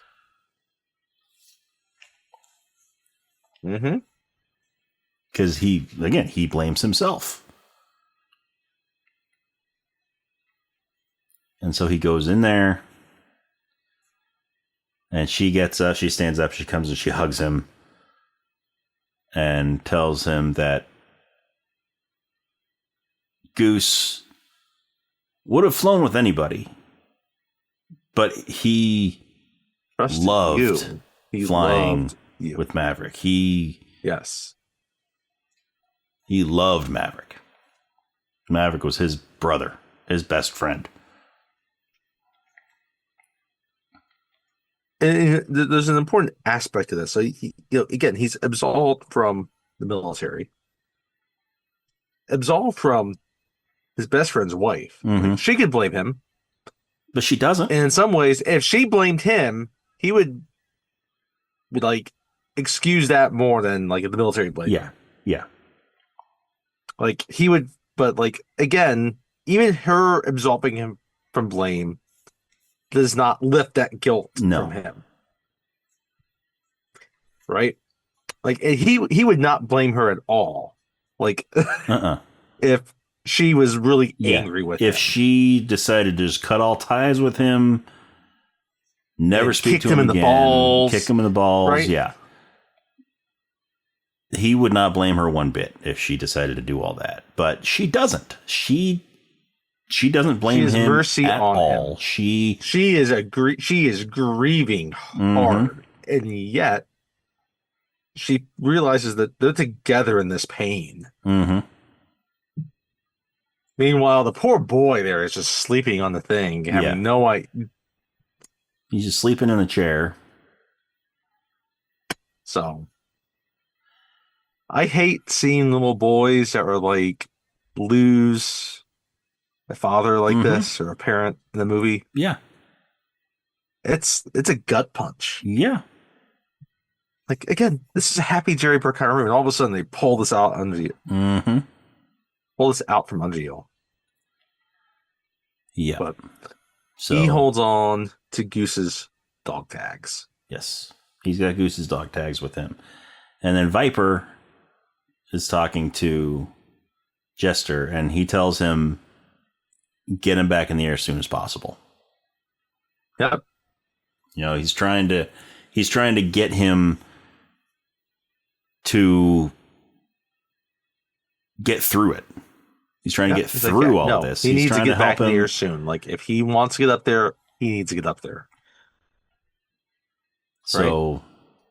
But what we see is that he seemingly just quits. Well, first he does go up there. He goes up.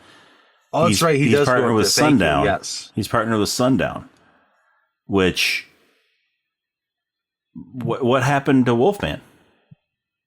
I don't know what happened to Wolfman. Because Sundown is supposed to be with Wolfman. That's right. So why is Maverick with Sundown? I don't know.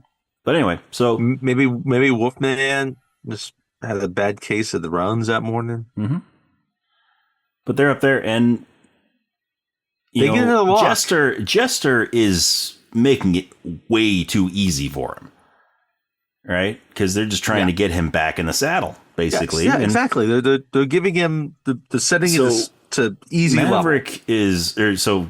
Jester is handing this to Maverick on a silver platter. And Maverick still can't take it. He can't do it. He's hesitating. He's starting to act a lot like Cougar was at the beginning. Yes, he is. And so Jester, calls off the engagement. He calls off the exercise, and they go back down. Sundown's upset. They get down, and they're out there. They're on the tarmac, and Sundown is, like you said, he's upset. And we forgot to mention. What are you doing, man? We had him. This is a nice parallel, actually, to the first training exercise when Goose and Maverick get down, right? And you get one of those famous lines in the movies, like where they look at each other like, "I feel the need. Yes, I feel the need for speed." Right? Yeah. It's just this fun exchange between these best friends. Yeah, that was after they after they took Jester down the first time. Yeah. Right? And Maverick's like, listen here. Like, you don't know what I'm going through. That, this type of thing is like, so I'll take the shot when I'm good and ready. Like, yeah, I'll take the shot. That's what it is. I'll take the shot when I'm ready to take the shot. Right? And Sundown's like, whoa here, buckaroo. You got a problem with the color of my skin? Are you a racist? No, he's not. No, he doesn't act like that. He's not. No. But Sundown just lets it go. Sundown lets it go. He knows what Maverick has just been through, and But then he doesn't push it. Basically after that, that's when Maverick seemingly is going to quit. Mm-hmm. Yeah, I mean, again, Viper's talking to Jester. He's like, keep sending him up there. Yep. Send him up as much as you can. He won't do it. Nope, Maverick quits. And this is like 2 days before graduation. Mm-hmm.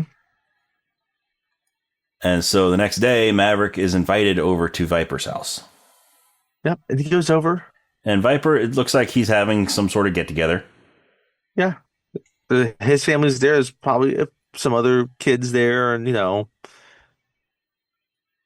it's a Sunday. And so at the end of it, it was like, I'm sorry to disturb you on a Sunday. Mm-hmm. And Maverick gets there, and, the two of them go out to Viper's backyard. Yeah, they go out for a walk. Viper lives on base. Yeah.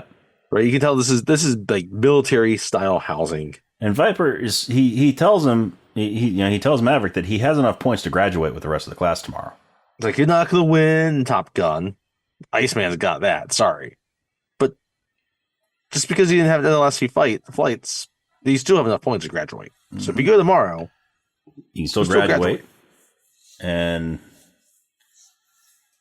Maverick's like he's still like, nope, I'm going to go home. And so Viper takes him outside. And takes him out back. Tells him about his father. And he starts telling him, he's like, what I'm about to tell you is classified. I should technically kill you for saying this. I could lose this is like career ending for me if it gets out. But he tells him that he flew with his father.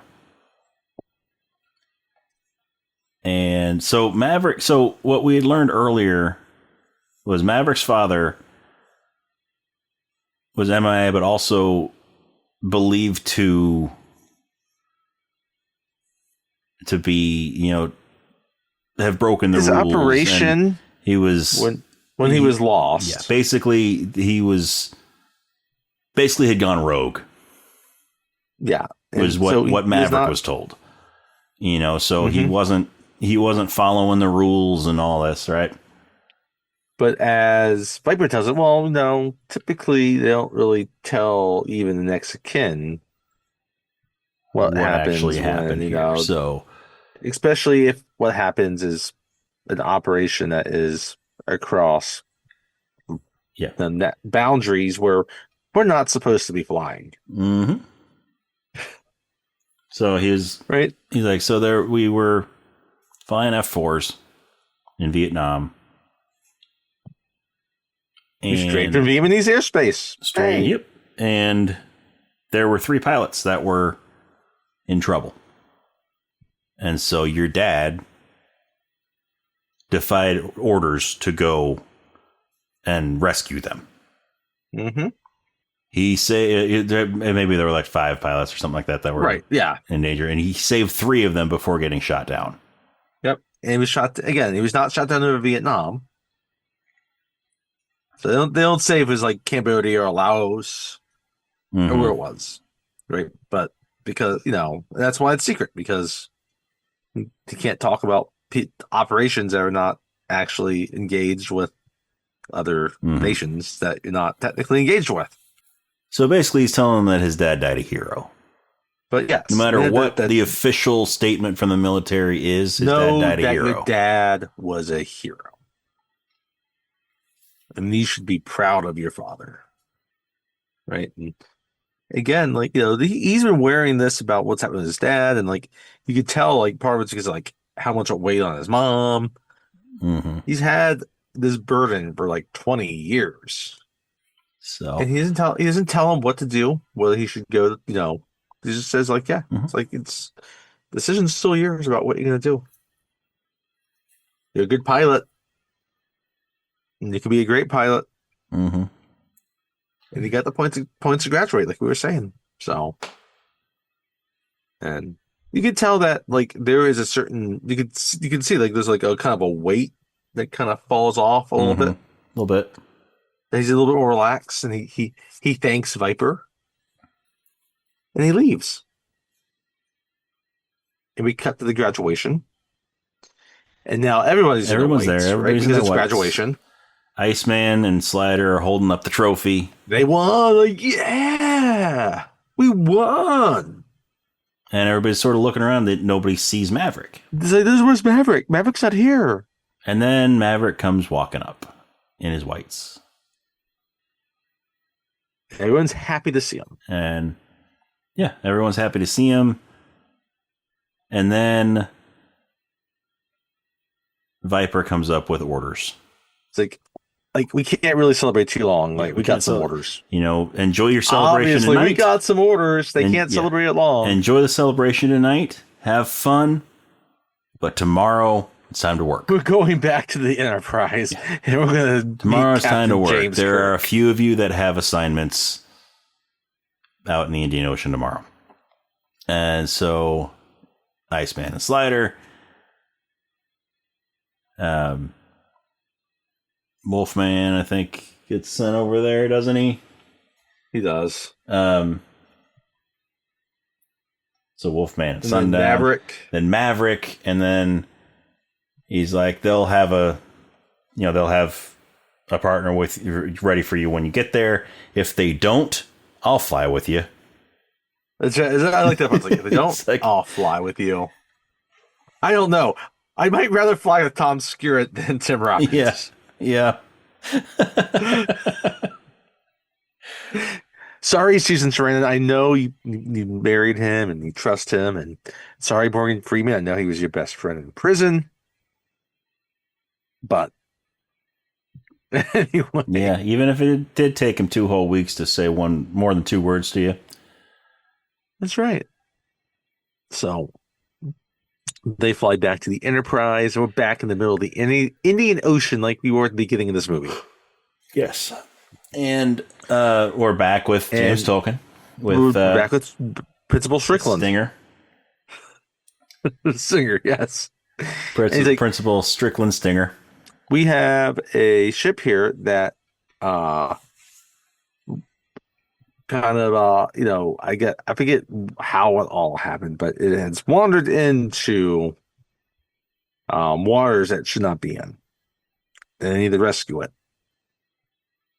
And the pilots are going to help with the rescue operation. Mm-hmm.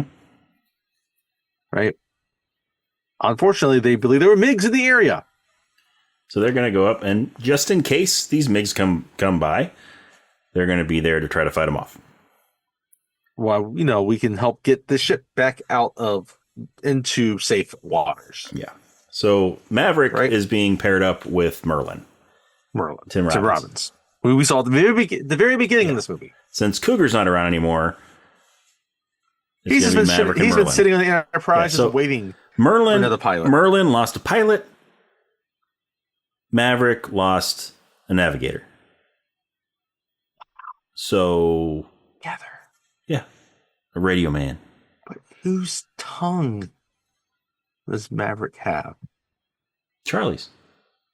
But she hasn't been around in a while. He's got her phone number. We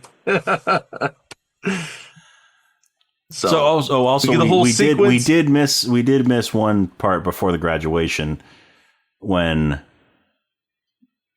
Maverick was sitting in the bar and Charlie came up to him. He's like, "You're not going to say goodbye?" All that when he was determined to quit. Oh, right, because we also kind of forgot early in the movie, and Charlotte talks about how she's thinking about applying for this job. Yeah, that's like at the Pentagon. Yeah, and so there's like, oh, it's like, oh, I heard you got. And when she comes up, it's like, I heard you got the job. And she's like, yeah, but I wasn't going to leave without saying goodbye. Yeah. So that's right. Yes. So that's a good reminder.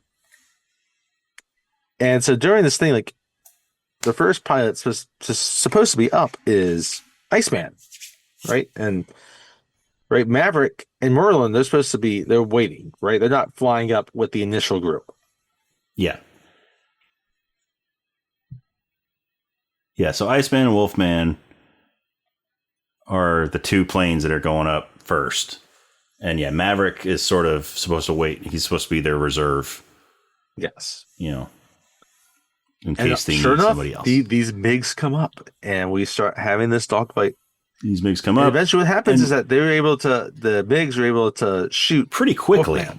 Pretty quickly they shoot Wolfman out of the sky. So like Wolfman and his radio officer, like they're able to parachute out to safety. Right. But obviously, now it's just you need another, jet up there. And there's so what looks like 2 MiGs turns out to be 5. Yeah. And so like once they get up there, they realize it is even like before Wolfman gets shot down, they realize quickly it's like 5 MiGs. Right. And this scene, by the way, this is, we were talking about how the last time I remember watching this was over at Steve's apartment, even before we had the apartment with him. When we played the Top Gun drinking game. And for those who don't know what the Top Gun drinking game is, you watch this scene, this final dogfight scene of the movie, and anytime something is repeated, you take a drink. And they repeat a lot of things. They repeat almost everything they say. Yes. Yes. That was a fun night. It was. Anyhow. But, so Maverick and Merlin get sent out because Iceman is left on his own with 5 MiGs. Yeah, which that's not good numbers and odds. Mm-hmm. And Iceman is not the one. Iceman's not really happy about Maverick being their backup. Which you can't really blame him. No, you can't really blame him. Because he knows that Maverick isn't back up to 100% since Goose died. No, like the last time we saw him, like Maverick was like scared. So yes, it makes sense. He gets up there and he starts to get scared again. He starts to sort of get anxious again and looks like he's going to disengage. But he still has Goose's dog tags, and so he holds him in his hand. Like, talk to me, Goose. Like, yeah, talk to me, Goose. Because Merlin's up there. Merlin is having a shit fit behind him, to be honest. Yeah. He's like, again, come on, dude. How do you go through this cougar? He keeps touching the canopy. Yeah. He's like, what's going on here? Like, come on. He's like, I had to deal with this with cougar. Now you? Can't you just give me a pilot who's got it all together? He's like, I've got just a person, Susan Sarandon. He's like, shit.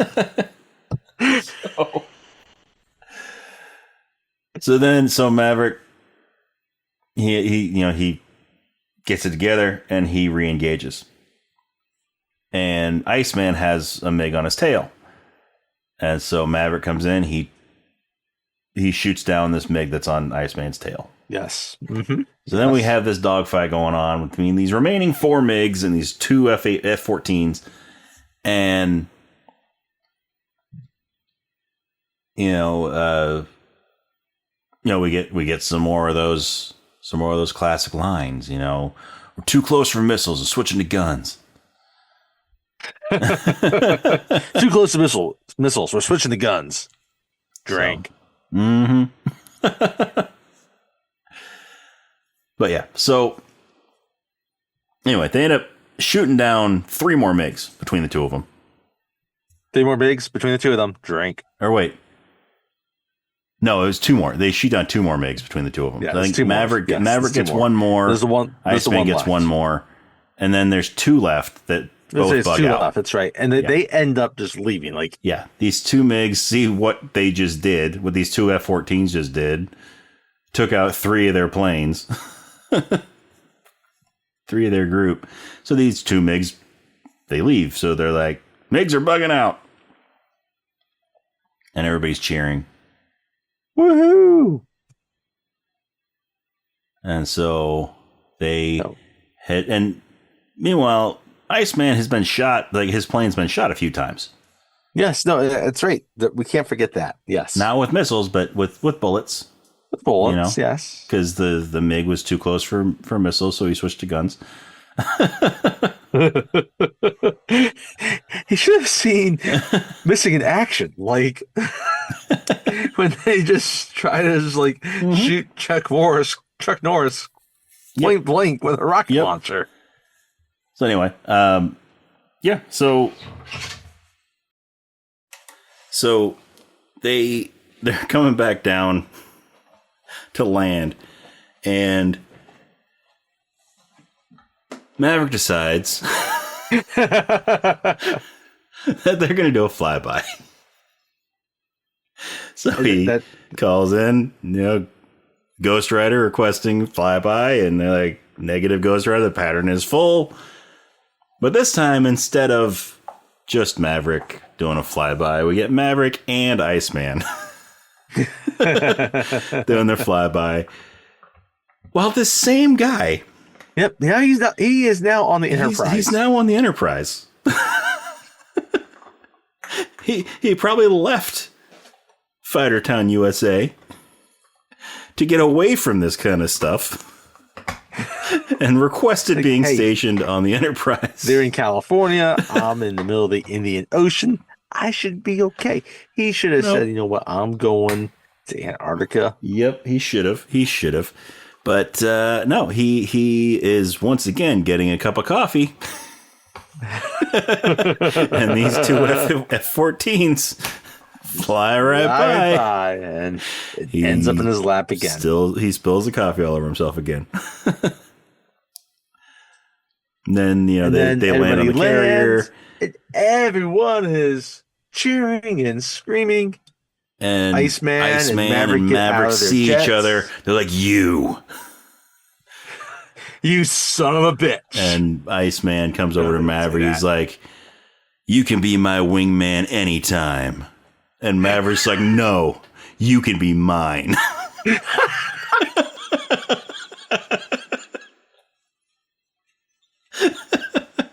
And then they share tongue. No, they don't.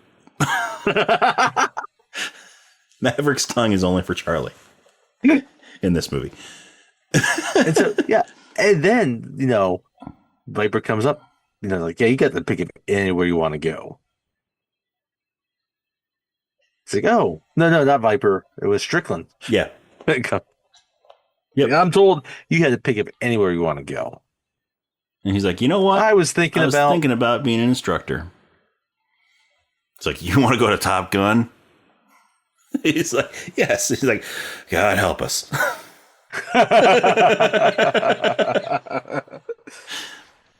And then we cut back to Top Gun at a bar.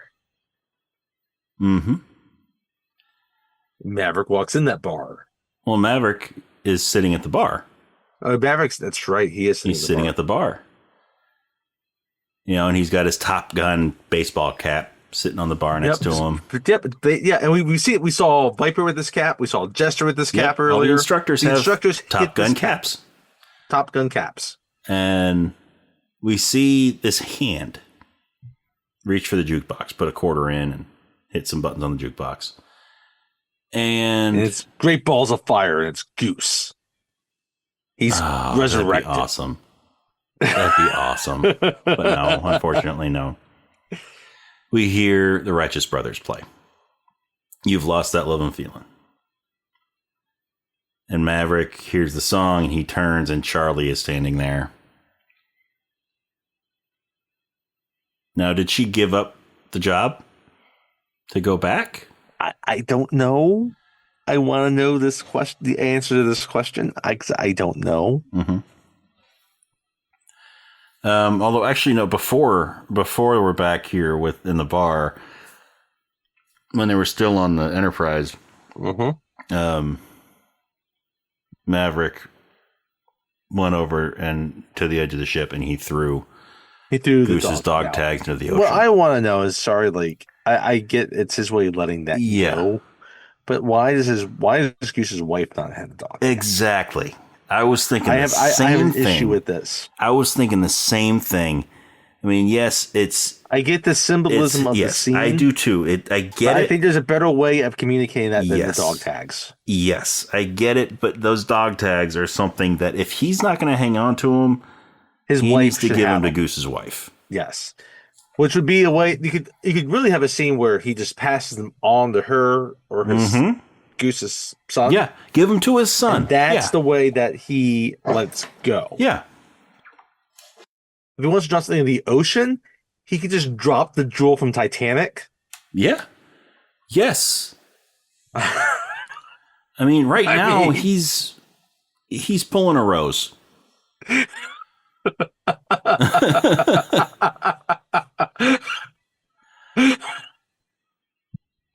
Yeah. He shouldn't have thrown those dog tags into the ocean. Yeah. I think there was that's actually one of my big gripes. And it does not ruin the movie. No. Obviously.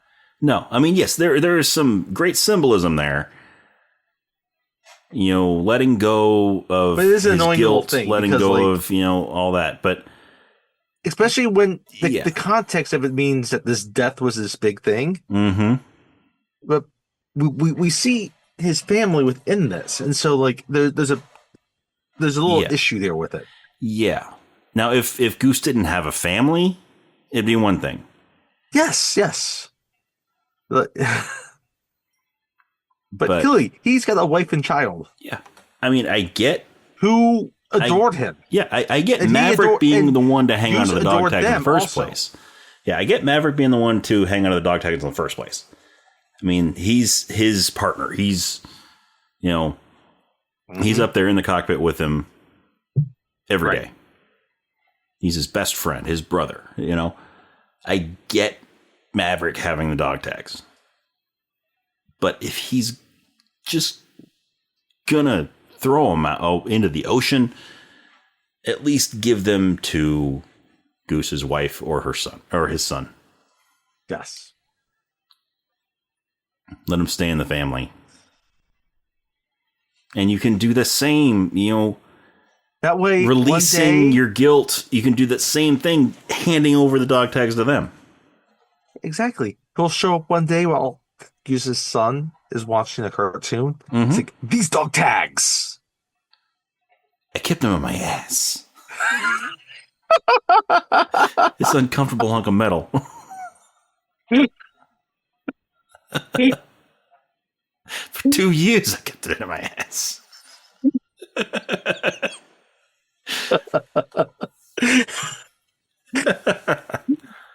I don't know why I didn't have that lined up earlier. That was completely just... Yeah. Yep. I didn't even think about that watching the movie, how, like, there's that parallel between Christopher Walken. I didn't think of that either. Yeah. And Tom Cruise in this movie. Yeah. Anyway.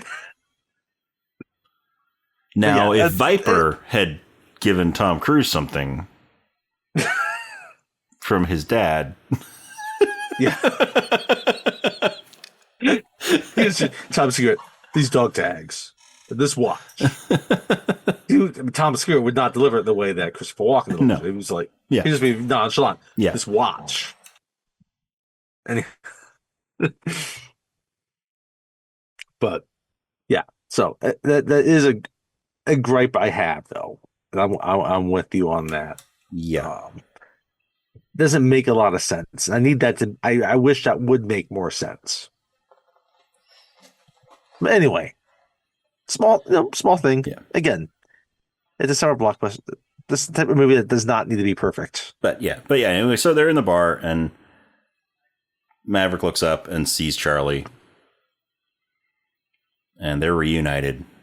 They're reunited, and it feels so good.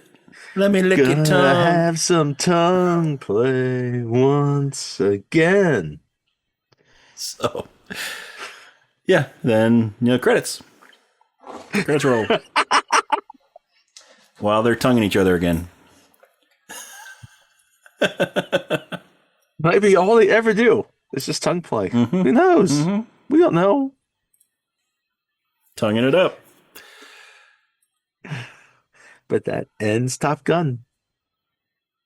And there's so another thing, just that aside, that is just briefly mentioned toward the beginning of the movie. It's part of Maverick's womanizing ways and whatnot. That's right. Yes, they talk about how he once had a fling with an admiral's daughter. That's right. They did mention that. which is important when it comes to Top Gun Maverick, the sequel. Mm-hmm. Which maybe we'll do one of these days. Maybe we'll do that one of these days. So that is Top Gun. That's Top Gun. I love that movie. Yeah, it is a very enjoyable movie. It's just so a much summer fun blockbuster. to watch. It definitely just fits the crowd-pleasing, fun, enjoyable summer blockbuster. Yes. Such a fun movie. Even though it also has some incredibly sad bits to it. Yes, and some very disturbing bits as well. Very disturbing tongue action.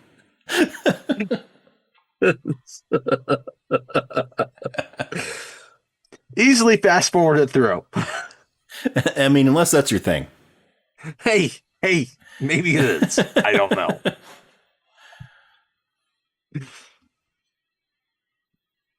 But yeah, Top Gun. Good stuff. Top Good way to tongue. start this summer season, I think. Yep. And I'm excited to see what we're going to do going forward. Yes, me too. Me too. And I'm excited about our next one, our next movie. Yes. But first, before we talk about that, if you enjoy what you're hearing, then go ahead and check us out on our social media. We're on Facebook and Instagram and Threads. It is Rob and Tony's Cinematic Adventure. The and is spelled out, A-N-D. It's not an ampersand like the name of the podcast. We're also on X or Twitter. There's R&T Cinematic. And then we're also on Letterboxd at Cine Adventure or Cine Adventure, C-I-N-E Adventure. You can check out our reviews that we've done on various movies. Some we've done on the podcast, some we haven't done, some we will do, some we won't do. Then, or, wait for some more reviews that we'll put on there eventually. That's one of these days. And you can also send us an email at robandtonycinematicadventure@gmail.com. Once again, the and is spelled out, A-N-D. It's not an ampersand like the name of the podcast. And yeah, just send us an email. What did you think of Top Gun? Did you love it? Did you hate it? Was there too much tongue for you? Was there not enough tongue for you? What are your thoughts? We want to hear from you. And go to our social media, give us a like and a follow. Go to your favorite podcast app wherever you're listening to us. Give us a good rating, a good review. That's how we move up in the rankings and in the recommendations and the search, all that stuff. So that we can reach more ears and bring our love of movies to more people. And so that brings us to next week. Our next movie in our Summer Blockbuster Series. What movie will we be talking about next week, Tony? Well, I think it's appropriate. I didn't plan this when I talked about Rose dropping a valuable jewel into the ocean. Right? It's not Titanic. Titanic was a Christmas movie, actually. We're not talking about Titanic next week. That was a blockbuster. But we are talking about that same director who is noted for making huge, exciting movies that are, some of which have been released in the summer, some have not. And one of them features one of our favorite actors, Arnold Schwarzenegger. And that movie would be the one where he is married to one Jamie Lee Curtis, whose mom we recently discussed in Psycho. Yes, and we have not talked about Jamie Lee Curtis in a movie since Everything Everywhere All at Once. We have not. All right. In this same movie, we will also be talking about Tom Arnold for the first time. And we will be coming back to one of our favorites who we have not talked about in a while, with Bill Paxton.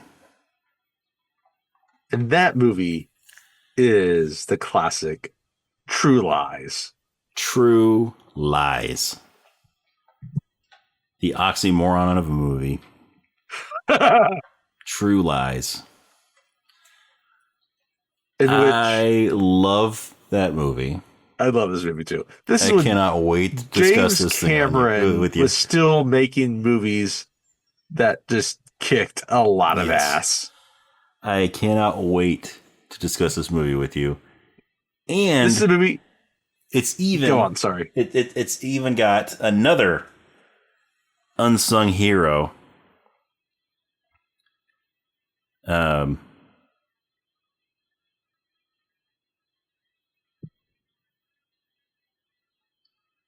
It's got another coffee loving unsung hero in this movie.